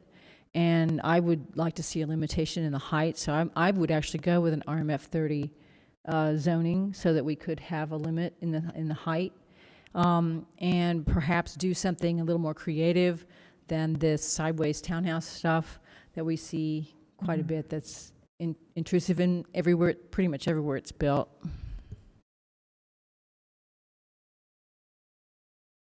Yeah, I think it's a tricky problem to solve because we have more single-family housing than any other city our size this close to downtown. So I just feel like we need to start filling in these lots and we need to start adding the density because we are in a huge housing shortage. And I can understand that things like this will stand out in the beginning, but there will be more that come into these neighborhoods and start to change. And so this is a beginning of a change for a neighborhood. And I know that it makes the zoning map not so pretty because it's not yellow anymore. I'm curious what your thoughts are then. I agree this could be the beginning of like a transformation. But then back to my question is then FBUN, the zone we want to see then gets spread out, because then we would we wouldn't want like a checkerboard zoning map. And so then my concern becomes even more heightened is like that then the zone that will ultimately take over that area, and is that even more appropriate or inappropriate based on the how it was written and the areas it was specifically written for? I agree. I'm back and forth on the zoning type, but I'm not opposed to the zoning change, I guess is where I'm at. I think I'm with you. So I just wanted to think out loud and ask your thoughts on that as this transforms. I live in a very eclectic infill neighborhood, and as some of these newer ones have come along, they're visually jarring. And then at some point I ignore it and I don't notice it. But they do then spur new things to come and to infill. So I think that's where any scenario that we look at of how this changes, I'm still concerned that we're recommending approval of a zone that wasn't meant to be there. And well, I don't think we have a zone. I think that's part of the problem. We don't quite have something that works for this particular neighborhood in this particular area. I think the community plan supports, as a community node, development that's denser than what's there now, and it supports a broader range of uses than what's there now. So from my perspective, I don't think it meets the definition of a spot zone because the master plan supports different zoning than perhaps what's there currently. And I understand your concern that we're setting a precedent, but I think in this case, if it's a matter of not approving something because we're concerned about how our code works currently and it's not designed for this, I would say we approve it, understanding that this is not the best solution and we wouldn't necessarily come to the same decision on other parcels. True. So I mean, well, now we're in the world of hypothetical, but no, I'm not. I'm dealing with. No, my brain isn't hypothetical. Not really you. Interesting problem, and I think, it's which comes first, the zoning or the chicken, and I'm a little concerned that that doesn't make sense, of course, but I'm basically saying, in a sense, I wish we could take this whole block front and turn it into FBU or whatever, you're right. RMF 30, because it really does. It is incredibly conveniently located to parks and and it's also sort of isolated. It's actually a dead-end street, which nobody's mentioned. So it's a dead-end street. It's very isolated. It's next to a small triangular piece that's right across the street from the Sorensen Center. So in a sense, if you could plan this transition to a higher density, that would be great. But we're not planning that transition. We're just kind of boom, boom, boom. And so if we're not doing any planning, then we're not doing any planning. Well, but they've done some basic planning on what they want to see this area become. And I think that should be what is guiding us in our decision right now. And it's up to the city council to decide whether they agree or, they want to hold it up and revisit the underlying zoning for the entire block or however they want to proceed. But given the need for housing, given the creative solution that they've come up with, given the fact that they're willing to limit uses to address some of the concerns that have been raised, it's not a perfect solution, but I think it is a solution. Yeah, and these are Oh, sorry. These are all very good comments, right? I live in Glendale. It's in the middle of all of this like spot development that's happening. So I have a single family home. I know, Tag, you have a development by the 7-Eleven on 1700 South behind Marine Products, which there's a car that got dumped there that needs to be removed. Yep, we're working on it. So, and homeless encampments all over around my house on the empty lots. So I agree with the statement that Commissioner Scher, I hope I'm pronouncing your name correctly, made. Brenda, yes, thank you. Which was, what comes first, right? The egg or the zoning? And I would love to address that for Glendale, because we're going to continue to tag and CW Urban and many others coming here, developing one lot at a time in District 2. Yeah, so this is my hypothetical. I totally meant me hypothetical, not you, Adrian. Is that then if I look at the future, is what could be allowed in FBUN appropriate for as these things continue to grow? Not necessarily this development, but what is allowed in FBUN, because that then theoretically will be the zone that people come to us again and again for along this particular area. And they may not be as articulate or have a sensitive or as sensitive of a project. So that's my hypothetical. That's what I meant by well, in that case, wouldn't we just vote no for those? Would be my question. Yeah, but they wouldn't necessarily. They don't have to have a project. They can come and be like, well, we're not sure what we want to do, but we want this zone, and so. And we already and we don't have to similar approve projects. those. So I mean, I think we have the discretion there, and I think the only thing I was going to add was that when we do a master plan, at some point you have to start planting seeds in these neighborhoods to make the change of the master plan. And if we don't do that and we just keep it because it's all the same zone and it looks nice on the map, when do we actually start changing our city to add density? Yeah, I think future land use maps need to have more vision. Okay, I think we've had a really great discussion. Unless there's any other thoughts. What do you think? I just want to clarify. RMF 30 does not currently exist as a zoning option, right? I mean, I thought that had not been finally approved at this point. No, RMF 30 does, right, Lex? I thought RMF 35. Yeah, I think some of the discussion has been in modifying certain incentives or whatnot in the RMF 30 zone, but it does exist. Okay. Amy, final comment? I was going to say, can we make a recommendation to the city council if we do include these particular development agreement? They're the only ones that can do it. I know, but can we suggest it or no? Is that just? Yeah, we can say, we'd like them to look at the proposed development agreement. Yes. Great. I don't want to say that, but somebody else say it. I'm open to a motion from anyone. I'll make a motion. Thank you.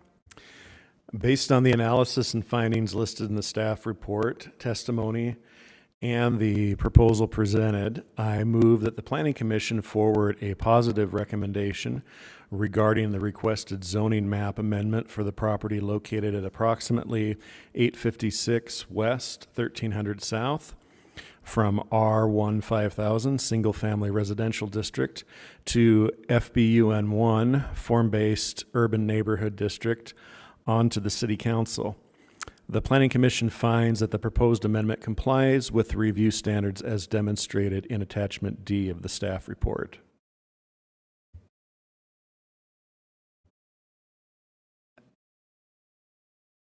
I second. Okay, I have a motion from Mike and a second from Adrian. Any discussion to this motion? All right, let's go ahead. Oh, go ahead.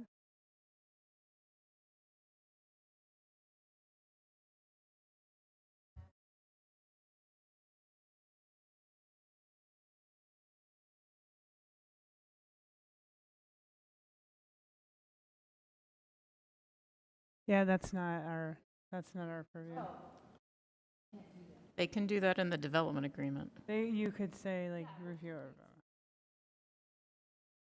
Subject to the city council's consideration of entering into a development agreement to address the issues presented by the applicant. Do you accept that friendly amendment?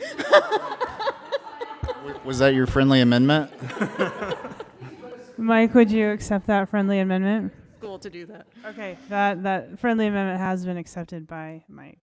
I'm sorry, Chair. Could you please restate that motion to clarify for the record? Adrian, would you restate that part of the motion to clarify? Oh, what did I say? Subject to the city council's consideration of entering into a development agreement to address the issues presented by the applicant in his presentation. Okay, Aubrey? I think that works. Okay. Also, this motion does state that the Planning Commission shall make findings on the review standards that they feel is being met, and there's been no findings stated. We find that we disagree with the staff and its findings, and find that it does meet the standards in the code, that it's consistent with the city's policies and goals, that it will not have a detrimental effect on adjacent properties, that the city infrastructure is sufficient to support its development. Is that good? Yeah. That works. Thank you. I totally understand what you're saying, Aubrey, and I apologize for missing that. Okay. I think we need to have the motion maker accept those findings. Yes, the motion maker accepts Yes. those findings. So you accept the second. friendly amendment and the findings as stated by Adrian. Yes. Okay. All right, let's go ahead and are we good for a vote now? Everyone, all right. Andreas. I will vote yes. All right, Adrian. Yes. Levi. Yes. Andra. Yes. Maureen. No, because I just struggle with it being in that location. Okay. Amy. Yes. Mike. Yes. John. Yes. Rick. No. Brenda. No. And I will also vote no for the same reason Maureen stated. So that motion passes 7 yeses to 4 noes. Okay, you're on to the city council. Thank you. Thanks, Jordan. Hey, I'd just like to give you guys kudos. That was a very healthy and very thoughtful discussion, and well done.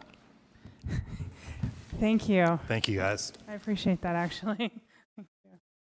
All right, we only have one agenda item left, but it's kind of a big one. Can we take a 5-minute break for everyone? We've been at it for 2 hours, so we will be... I do. We'll be back at 7:38.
public hearing agenda item tonight. This is the Downtown Building Heights and Street Activation Text Amendment. This is case number PLN PCM 2022-00529. And Kelsey is on board as the planner, and we have two consultants, Jessica Garrow and Callie New. Thank you, Madam Chair. Good evening, Commission. As you know, my name is Kelsey. I'm here with Jessica and Callie from Design Workshop. They are the leads on the Downtown Building Height and Street Activation Text Amendment. Just as a brief recap of this project, and then I'll turn the time over to Callie and Jessica to provide a presentation. This project was initiated by Mayor Mendenhall at the request of the City Council. The primary intent of this proposal was to implement the policy direction identified in the downtown plan. While this project accomplishes a number of the goals identified in that plan, it also addresses a number of community concerns and feedback regarding livability in the form-based districts. This text amendment was briefed back in June 2022, and since that briefing, staff and Design Workshop worked together to address the comments, feedback, and concerns that the Planning Commission provided. I can now turn the time over to Jessica and Callie. Callie, you should have presenting privileges.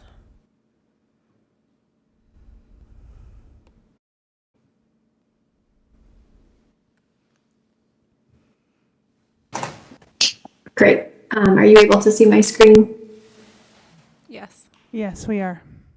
Okay. Hello, thanks for having us.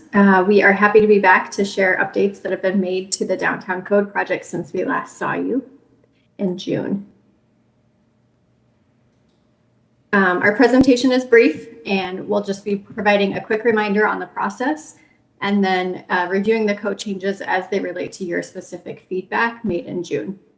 We saw you 2 months ago, and in that time covered community engagement, so we won't cover that again, but we're happy to cover any questions that you may have in the Q&A. So again, just to reiterate our project focus, we addressed pedestrian orientation, human scale design, and building heights in this code update. And we reviewed the overall process with you in our last meeting, but you can see that we completed extensive background work and had many community member inputs and presented the 90% draft in June. Since then, we have made some final refinements to the language based on your feedback. So we're going to share with you what's been updated since we last met. And on the screen, we've lifted a summary of your feedback to us. And then on the right, we've briefly listed how or if we updated the code in response. And we'll go over these one by one in more detail in subsequent slides. So to start, the feedback was that we should limit the ability for residential developments to utilize private amenities on the ground floor. So the proposed code language provides two options for the ground floor of a building, both with the purpose of increasing the amount of active uses and or visual interest. So the ground floor use shall promote an active pedestrian environments through the inclusion of uses that capture the attention of passerby. This includes retail establishments, retail services, civic spaces, restaurants, bars, art and craft studios, and other uses determined to be similar by the planning director and or commission. And then I clarified that amenity space is defined as a portion of the public right-of-way adjacent to the sidewalk outside of the pedestrian area, which can include streetscape elements. It can only be counted for up to 25% of the length of the building facade, but can be included in the ground floor use requirement. I'm sorry, is that first bullet point, the first bullet point, is that a ground floor minimum height? It is, yes. And that's at floor to floor? Floor to ceiling, I believe. Mm-hmm. Kelsey, go ahead. Floor to ceiling. Thank you. Mm-hmm. Okay. I know that, and so I just said floor to ceiling. Yeah, mm-hmm. Thanks. It is floor to ceiling. Yes. Okay. Mm-hmm. Okay. And then option 2 identifies a required percentage of the ground floor space that must be in active use and the percentage of the building which must provide visual interest. The second comment was that there was some confusion about whether these zoning amendments extend beyond the scope of the downtown plan. So the image on right shows the downtown master plan project boundary, and the map on the left shows the downtown zone districts with the downtown master plan neighborhood names overlaid. The downtown plan identifies the boundaries of downtown as North Temple as the northern boundary, I-15 as the western boundary, 900 South off-ramp and 900 South as the southern boundary, and 200 East as the eastern boundary. So there was a comment to consider adjusting the facade length threshold. So we added a purpose statement to this section stating that existing requirements aim to create more visual interest, comfort, and activity at the street level by breaking up the massing, creating material requirements, and required screening for service areas. Additional facade length thresholds were not added at this time due to the additional analysis that is required and is beyond the scope of the project. Staff have limited capacity at this time, and therefore the analysis would delay the project. So we can discuss that further in the Q&A if desired. We were asked to consider encroachments into the mid-block walkway. So we added in clarifying language for the mid-block walkways. Any new development shall provide a mid-block walkway if it has been identified in a city adopted master plan. It must be a minimum of 15 feet and a maximum of 20 feet wide and include a minimum 6 foot wide unobstructed path. And we clarified that building encroachments into the mid-block walkway are permitted if they include one of the following elements: a colonnade, staircase, balconies, building overhangs and associated cantilevers, sky bridges, or other architectural elements not listed that offer refuge from weather and or publicly accessible usable space.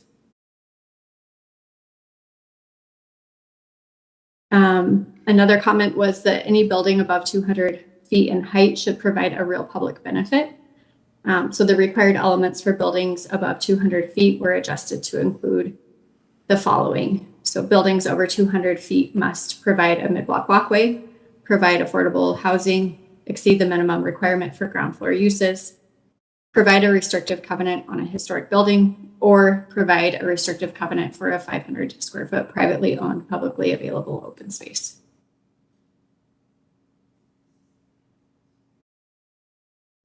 So here's a look at the proposed building heights with a map indicating the zone districts on the left and a table on the right.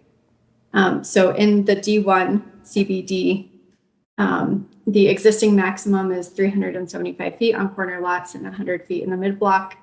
The proposed maximum is no height maximum, but over 100 feet, it's subject to conditions and design review. In the D2, the proposed maximum is 120 feet with conditions. In D3, it's 180 feet with conditions up from 90 feet. In D4, 75 feet with 120 to 375 feet permitted in certain locations, subject to conditions and design review. GMU, buildings over 90 feet and up to 180 feet are subject to design review. In the CG, 75 feet is the height limit, 150 in the depot district, and in the form-based district, it's 50 feet.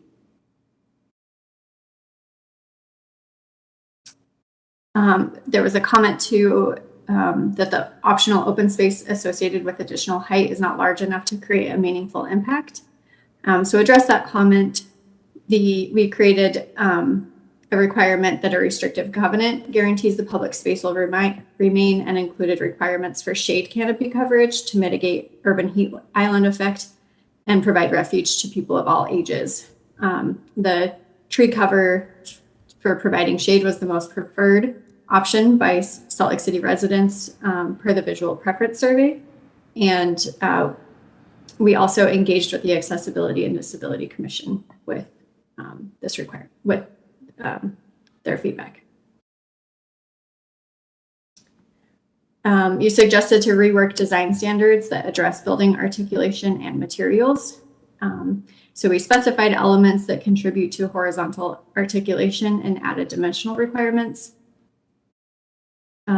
And those Horizontal articulation may be achieved through one of the following architectural features: bay windows, recessed or projected entrances or windows, niches, gateways, porches, colonnades, or stairs.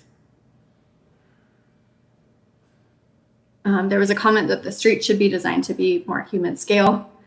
So this was really at the heart of this project, and collectively we've listed many of the changes that seek to address this. These are just some of the examples of standards that changed that help to promote safety, vibrancy, and comfort in pedestrian spaces. And finally, there was a comment about whether there is a cohesive plan and visual image for the downtown area. So pulling a quote from the downtown plan, that the mountain setting sets the tone of downtown's image and identity as a unique place. The zoning code adjustments reinforce the idea that the character and image are defined by the mountains. And while buildings and land uses vary throughout the downtown, the unifying features that tie the districts together are the streets and public spaces and how space is allocated. And a significant defining feature of the downtown plan is the concept of growing the central business district and having growth spread to the west and south, which is reflected in the zoning code adjustments.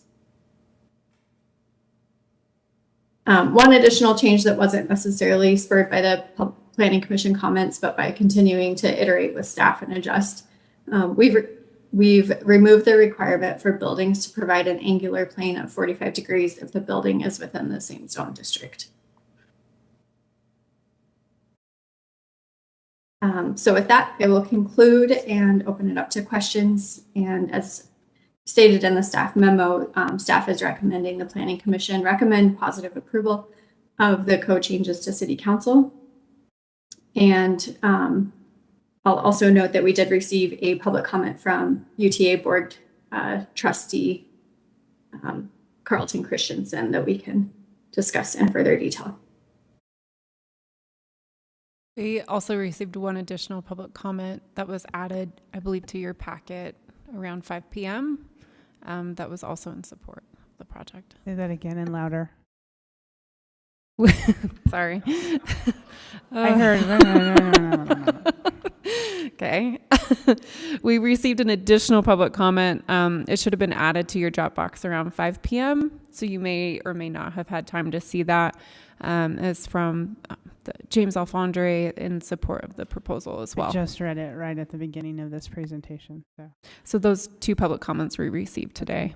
Mm-hmm. Any last close up for that presentation, or? No, we're happy to take any questions at this time. Okay, so I do have a question for Carlton Christensen's.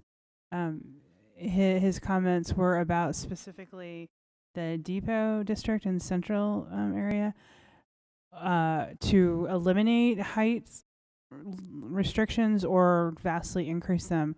And now I can't remember what the height limit is for that area. Yeah. Can you remind me how tall that area can go? Of course. So that area is in the GMU.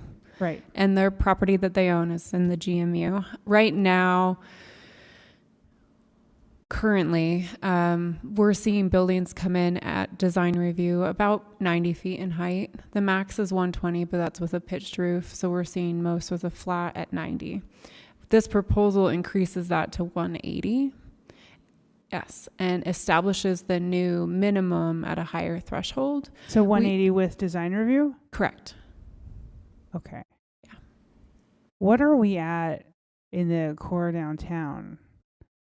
Like, there's no limits, right? Right now? Yeah. Well, so I guess are we still employing the trajectory down from the core of the downtown to like the outskirts when you get to the gateway, that you want it to still go down that view shed?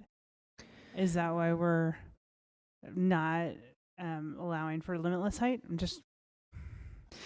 Yeah, through the public engagement process with this particular project, people identified the depot and actually the properties in the zoning districts that abut I-15 as being able to handle more height. They want to see additional height and growth in those areas. The consultants can speak a little bit more to this, but staff and working with the consultants did not believe that limitless height in the GMU was an appropriate direction. Doubling the height is already quite a big change for the GMU and seemed to kind of gradually transition out of the central business into the GMU and then further into the CG to the south. We've worked with UTA. They did provide that public comment, and it would be forwarded to City Council, but as of right now, it would be up to the Planning Commission to make that recommendation if you wanted to see limitless height in the GMU. Yeah. Other commissioners, questions for the consultant or Kelsey? So, Kelsey, on our chart on page 18, that has the heights of the various districts, current and proposed. When it says none, that means that there would be no height limit. Is that correct? That's correct. So you could go up to, 400 feet, 500 feet, no problem with anywhere in that district. Well, there would be a process. Yeah, with the process, but what would be the design review standards for that process? I believe Jessica wanted to chime in. Go ahead, Jessica. Well, I just wanted to talk a little bit about that chart that's on page 18. When we're talking about current heights, in many of the zone districts, there are currently no minimum heights, and so that's where the none is in the current height limitation section of that chart. We are introducing some adjustments, but that sort of stays relatively consistent. What mostly changes is those height maximums, and those are, there are some adjustments there. Going through design review, really focused on, again, kind of pedestrian activation, looking at heights and step backs, making sure that there's proper open space, things like that, that would be reviewed as part of that design review.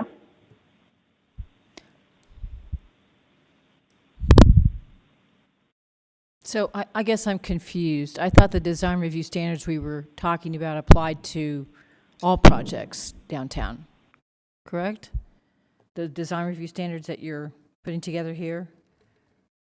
Yes, so there would be, oh, go ahead, Jessica. Sorry. I'm really backing up to the basics here. Sorry.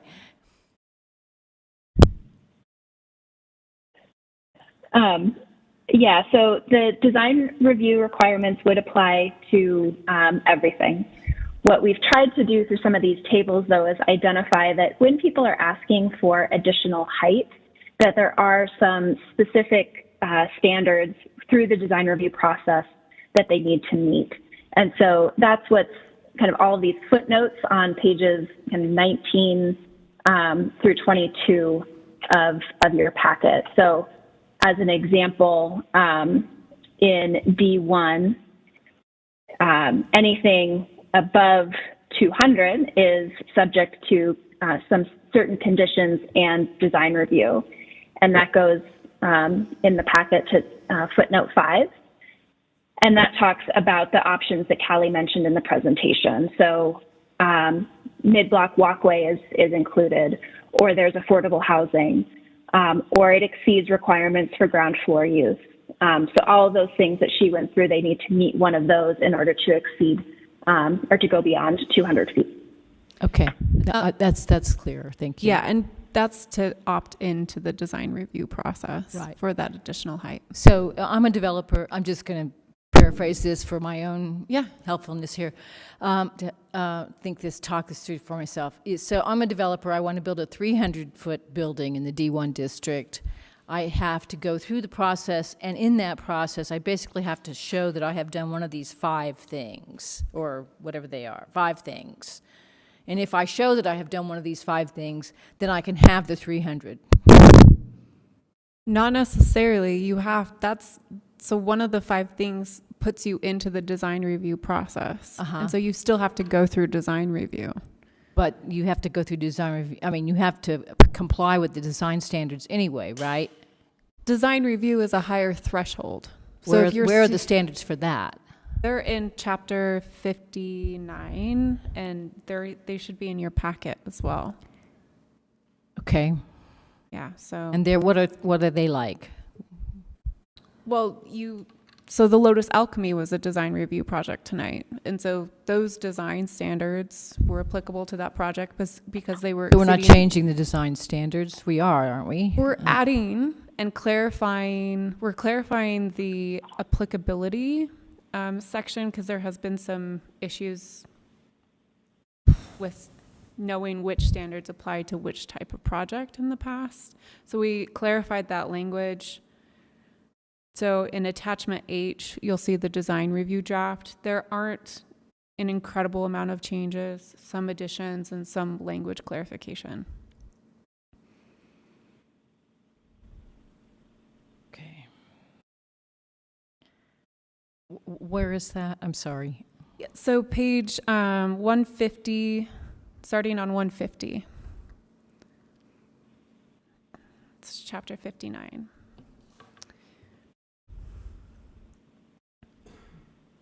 And the new language is underlined. What's being deleted is strike through. That really starts on page 153 with the applicability. And then as you get into the actual standards, which begin on page 154, that's where there's some of those adjustments. So that's where we're adding in some of these requirements related to additional transparency or active use. Adding in some information and requirements related to step backs and making sure that there's some kind of proper separation between buildings. So there's, as Kelsey said, there's maybe not a lot of red lines here, but really important ones that focus on pedestrian kind of connectivity and just kind of an overall pedestrian nature of development so that buildings aren't overwhelming people.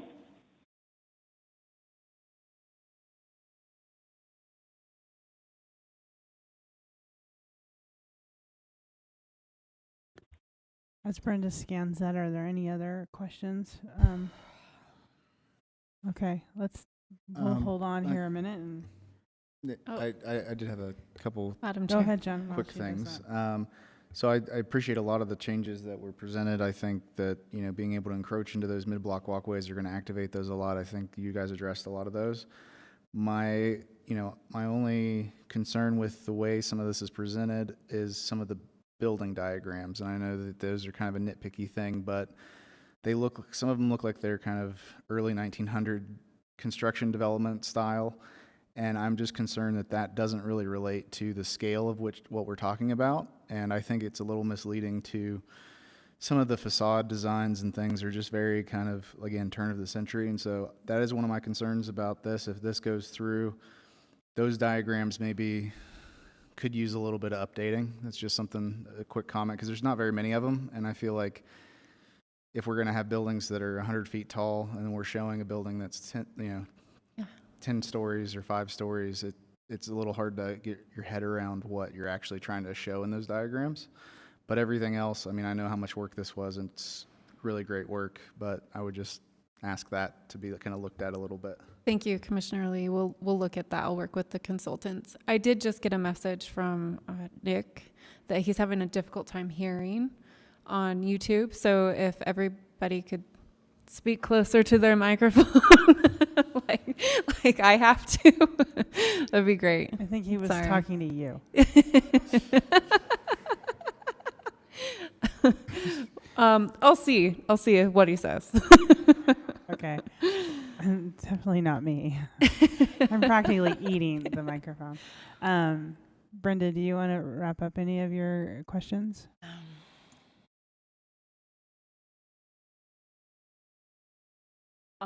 Okay. I'm fine with I'm not fine with the design review things, but I think they're fine. What I actually would like to talk about is the kind of exceptions that are allowed for extra height. And then this goes back to something that was said earlier. Sorry, could you speak closer to your microphone? I will talk right into it. How's that? Is that better? Getting messages from Nick, so we'll keep, Okay. yeah. Okay. My Teams is blowing up. Okay, thank you. Sorry. Okay, so we have these things which would let's call them threshold things. You have to do one of these 5 threshold things. I think that one of them, so I try to look at this and say, if I'm a developer, which one do I choose as the easiest? And I choose the one where, if I have a mid-block walkway, well, obviously you have to do that anyway, but if you, I think that the thing that seems to me the hardest to do is affordable housing. And the easiest to do is whatever it means by increasing the minimum standard for retail or ground floor uses. And I don't think that even, those things aren't even close in terms of weighing what the city needs, what is appropriate, what needs to happen. You know, we've already got a lot of ground floor uses having to be pedestrian oriented. That's already in there. And so I just don't see those as equivalent. Maybe open space, but certainly not equivalent to affordable housing. Nobody's going to pick affordable housing out of that list. That was one of my questions of, are they really equal in value? Would an approach something like, you could do one of these 2 things or 2 of these to then create some equivalency, was what was just going on in my head. But I don't know if that, if they're equal to each other is subjective to the person. Well, I think what Amy was saying earlier is we need to get something out of it. I mean, in a sense, we're proposing here a trade-off. You get extra height if the public gets a benefit. And I think the public benefit needs to be enough. Yep. I mean, that was one of my questions, was, are these 5 things of equal value? And I don't necessarily think they are, but I don't know how to assign them a value. It's kind of like when they had lead standards, and where they have lead standards where you're, allowed to do a bike rack, and everybody does a bike rack because that's the cheapest, easiest thing to do. And they don't even put it where you can get to it. Yeah, I get it. Yeah. So But, I think we ought to eliminate. But isn't adding density creating affordable housing, though? Excuse me? If you add enough density, aren't you creating affordable housing because you're displacing people out of more affordable units into more expensive units that then kind of displace into affordable housing? So it's not that you're providing it necessarily, but it is a side effect. I think the ground floor use is actually a much bigger deal than what we're giving it credit for, because most of these buildings that are going in now, you go past it, you can't go inside. Like, you're not allowed to go in there because it's a lobby. If we get these types of things into our city, they become walkable. Right now, they're not walkable because it's just all amenities that are in the ground floor because they're allowed to do that. So I think there are some benefits to that type of thing. I would agree, and I would also say that, I mean, adding the density also is what you need for walkability, because once you have a certain amount of density, you sort of have the population density to support some of those ground level businesses, and then it might not be so convenient to have 2 cars in a 2-person household. So, and I second John's views on affordability as well. You just, by allowing more density, you do kind of improve affordability. I would also say that projects that are truly developed as affordable housing are an entirely separate development model and type, using different funding sources and a different pro forma. And if this additional height makes them pencil better, so they don't have to potentially get mezzanine financing or stack the deck, so it makes it really complicated, that's a benefit in and of itself. Yeah, dedicated affordable projects, some government entity has to come to the table with money to support it. Like, we can't just mandate that developers, you're going to build a project that you're going to lose money on. Like, you have to have a government source of financing. So if the municipal government if City of Salt Lake wants to set aside money for more dedicated affordable housing that's income restricted and sort of, make the developer whole on this, that'd be great. But I have not seen any evidence that the City of Salt Lake is actually willing to put real money there. Okay, so do we have any further questions? Because we'll bring it back for our final discussion after the public comment period. And I think we might be conflating the two at this point. and I'm guilty of that. So any further questions from commissioners? Okay. Let's move on and open the public comment period. I do have a card from Daniel Foley, who you deserve commendation and kudos for sitting through this entire meeting for this. I appreciate you. Please state your name into the microphone for the record, and you'll have 2 minutes. So my name is Daniel Foley, and I work at CBRE with Eli Mills and Patrick Bodner on the multifamily team. And we represent multiple clients throughout downtown, in addition, in specific, in CG zone. And one of the things that we are wanting to voice is will any of the current proposed changes affect the ability to have life science in the area zone CG? We're just very concerned that life science remain in that area. Can you clarify life science? Yeah, I mean, I think it's kind of the mix of research and development, biomedical lab. Oh, okay. I was thinking of a real sign, and I could not understand what you meant. I'm life science. Oh, I apologize. Okay. I might have been speaking over the microphone. Yeah, that's okay. I actually was Thank speaking over the Keep microphone. going. There we go. We're also pretty excited about, obviously, the increase in density as we see Salt Lake grow as well, and potentially growing into that area closer to I-15 in particular, the area where CG is looking to increase heights up to 150 feet between 400 South and 700 South and 300 West and I-15. So, yeah, just wanted to voice that comment. And thank you so much, Kelsey, for all your hard work on this and the team. I know you guys have been really great to talk to throughout this. So thank you. Thank you, and thank you for sticking out through the whole meeting. No one else is in the room, so we can bypass that comment. Wayne, anybody email or on WebEx? I don't see anybody on WebEx. Let me just check. And no emails. Okay. With that, I'm going to close the public comment period, and we'll bring it back for our final discussion. But allow the consultant and our Kelsey to address that question. Are those particular uses of life sciences and that still allowed in the new? I mean, I feel like they are. Yes. So no amendments are being made to the land use tables for CG. Yeah, that's what I thought. So just to clarify. And then just to address Commissioner Gant's comment about the city funding for affordable housing, I believe that the city funded about $20 million last budget year for affordable housing. Kelsey, they have not produced an annual report in 3 years with that housing trust fund. So I cannot see anything about how that money's being spent. I will forward that comment. Thank you. But Andra, if a developer were to come forward and say, hey, city, I get extra bonus for doing this, why don't you give me some of that money? That would count. My understanding, I've looked into the Affordable Housing Trust Fund to try to understand this, Kelsey, because I have been concerned about this, particularly with the Affordable Housing Overlay. I think it's being set aside for specific projects loans. That is my understanding of how the Affordable Housing Trust Fund money is being used, is loans to developers. I don't think they can get money from the Affordable Housing Trust Fund for support for renters that can't pay market rent. That's my understanding. Maybe Kelsey, you have a different understanding? I can come back next meeting and clarify. And I know that we've had some discussions internally. This is way on a tangent, kind of related, but having Tony Milner or somebody from Housing Stability come and speak to the Planning Commission about what they do. Always a good thing. That would be great. I think any opportunity to help us increase our understanding and education of all these tangential things. Yeah, we're happy to arrange that. Yeah.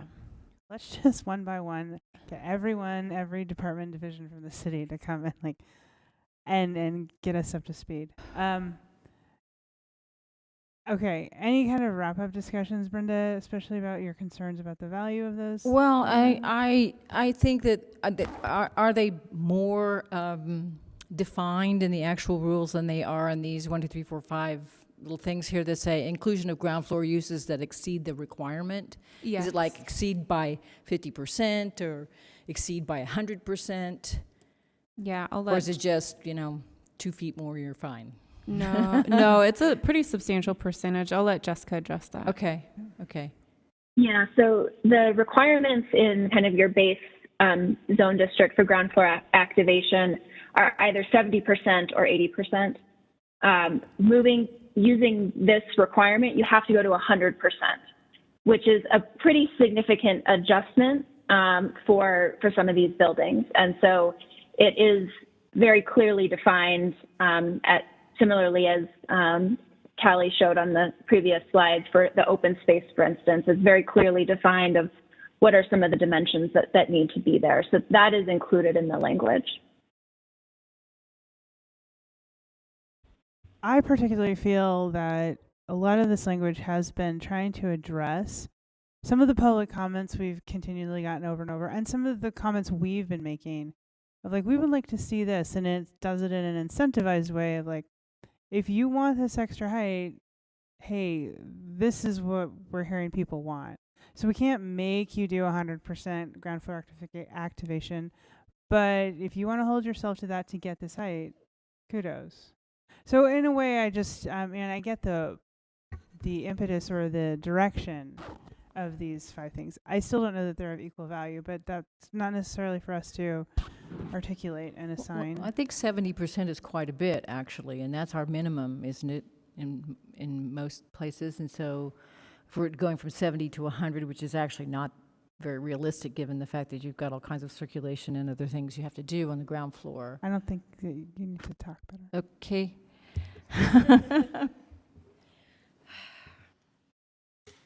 All right. Well, I was going to ask the same question. Does it count for like an entrance to a parking garage that's below grade? Is that part of the 100% activation or no? Just for clarification.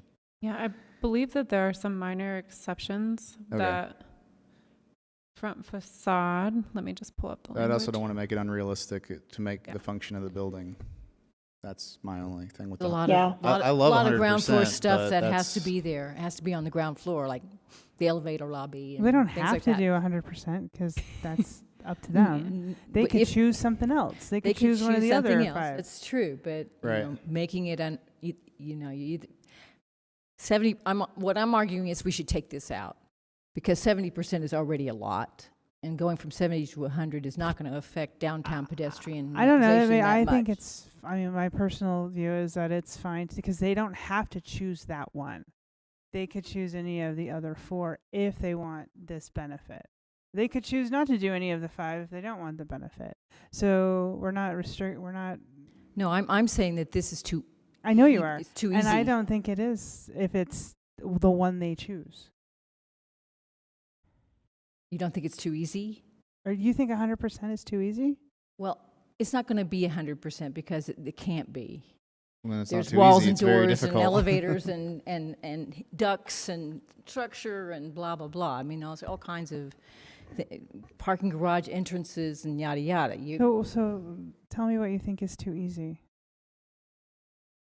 about this. I think that it's going to be net rather than gross. And that means all those things I just mentioned will be taken out before it's calculated.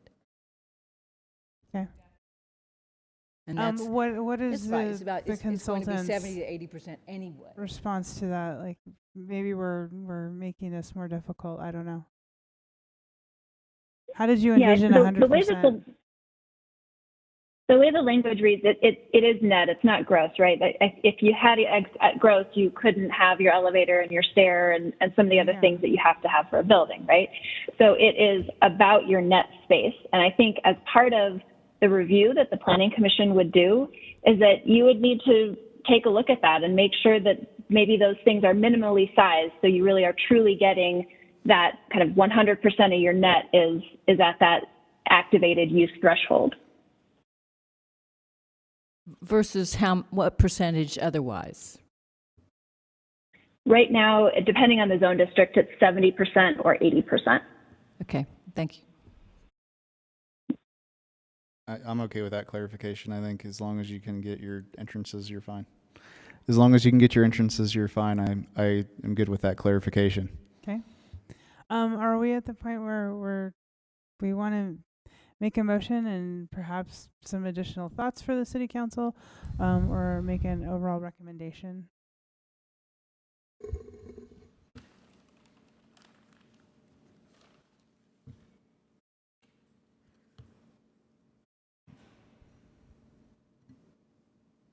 if nobody loves this, then we need to articulate what we would like to. I mean, or we just can make a negative recommendation. I'll make a motion. Okay, thank you, Maureen. Based on the information in the staff report and the information presented and the input received during the public hearing, thank you. I move that the Planning Commission forward a positive recommendation to the City Council for PLN PCM 2022-00529, the proposed downtown building height and street activation text amendment, with the ability to amend the adopted ordinance language as necessary to eliminate potential conflicts with other pending ordinances and ensure consistency with other code sections and references in the zoning ordinance. I'll second that. Okay, I have a motion from Maureen and a second from Mike. Any discussion to that motion? All right, let's go ahead and take a vote. Andreas. I will vote yes. Levi. Yes. Andra. Yes. Maureen. Yes. Amy. Yes. John. Yes. Brenda. There are many, many things that I like a lot about this, so the few things that I would have done differently don't overwhelm my ability to say yes. Okay, thank you. Rick. Yes. Mike. Yes. Adrian. Yes. And I will also vote yes. So that motion passes unanimously. Thank you both for your presentation, and especially Kelsey. Thank you for your work on this. With that conclusion, we are adjourned. Before we leave, I wanted to just thank the camera crew. The visual here was great. The sound was great. So thank you, whoever was in charge of it today. I really am impressed. Thank you so much. Indeed, it was such a good experience that it's good that we have a policy. Otherwise, we might get too comfortable with the hybrid form. Yes. Thank you Second. both. Have a good night, everyone. Thank you.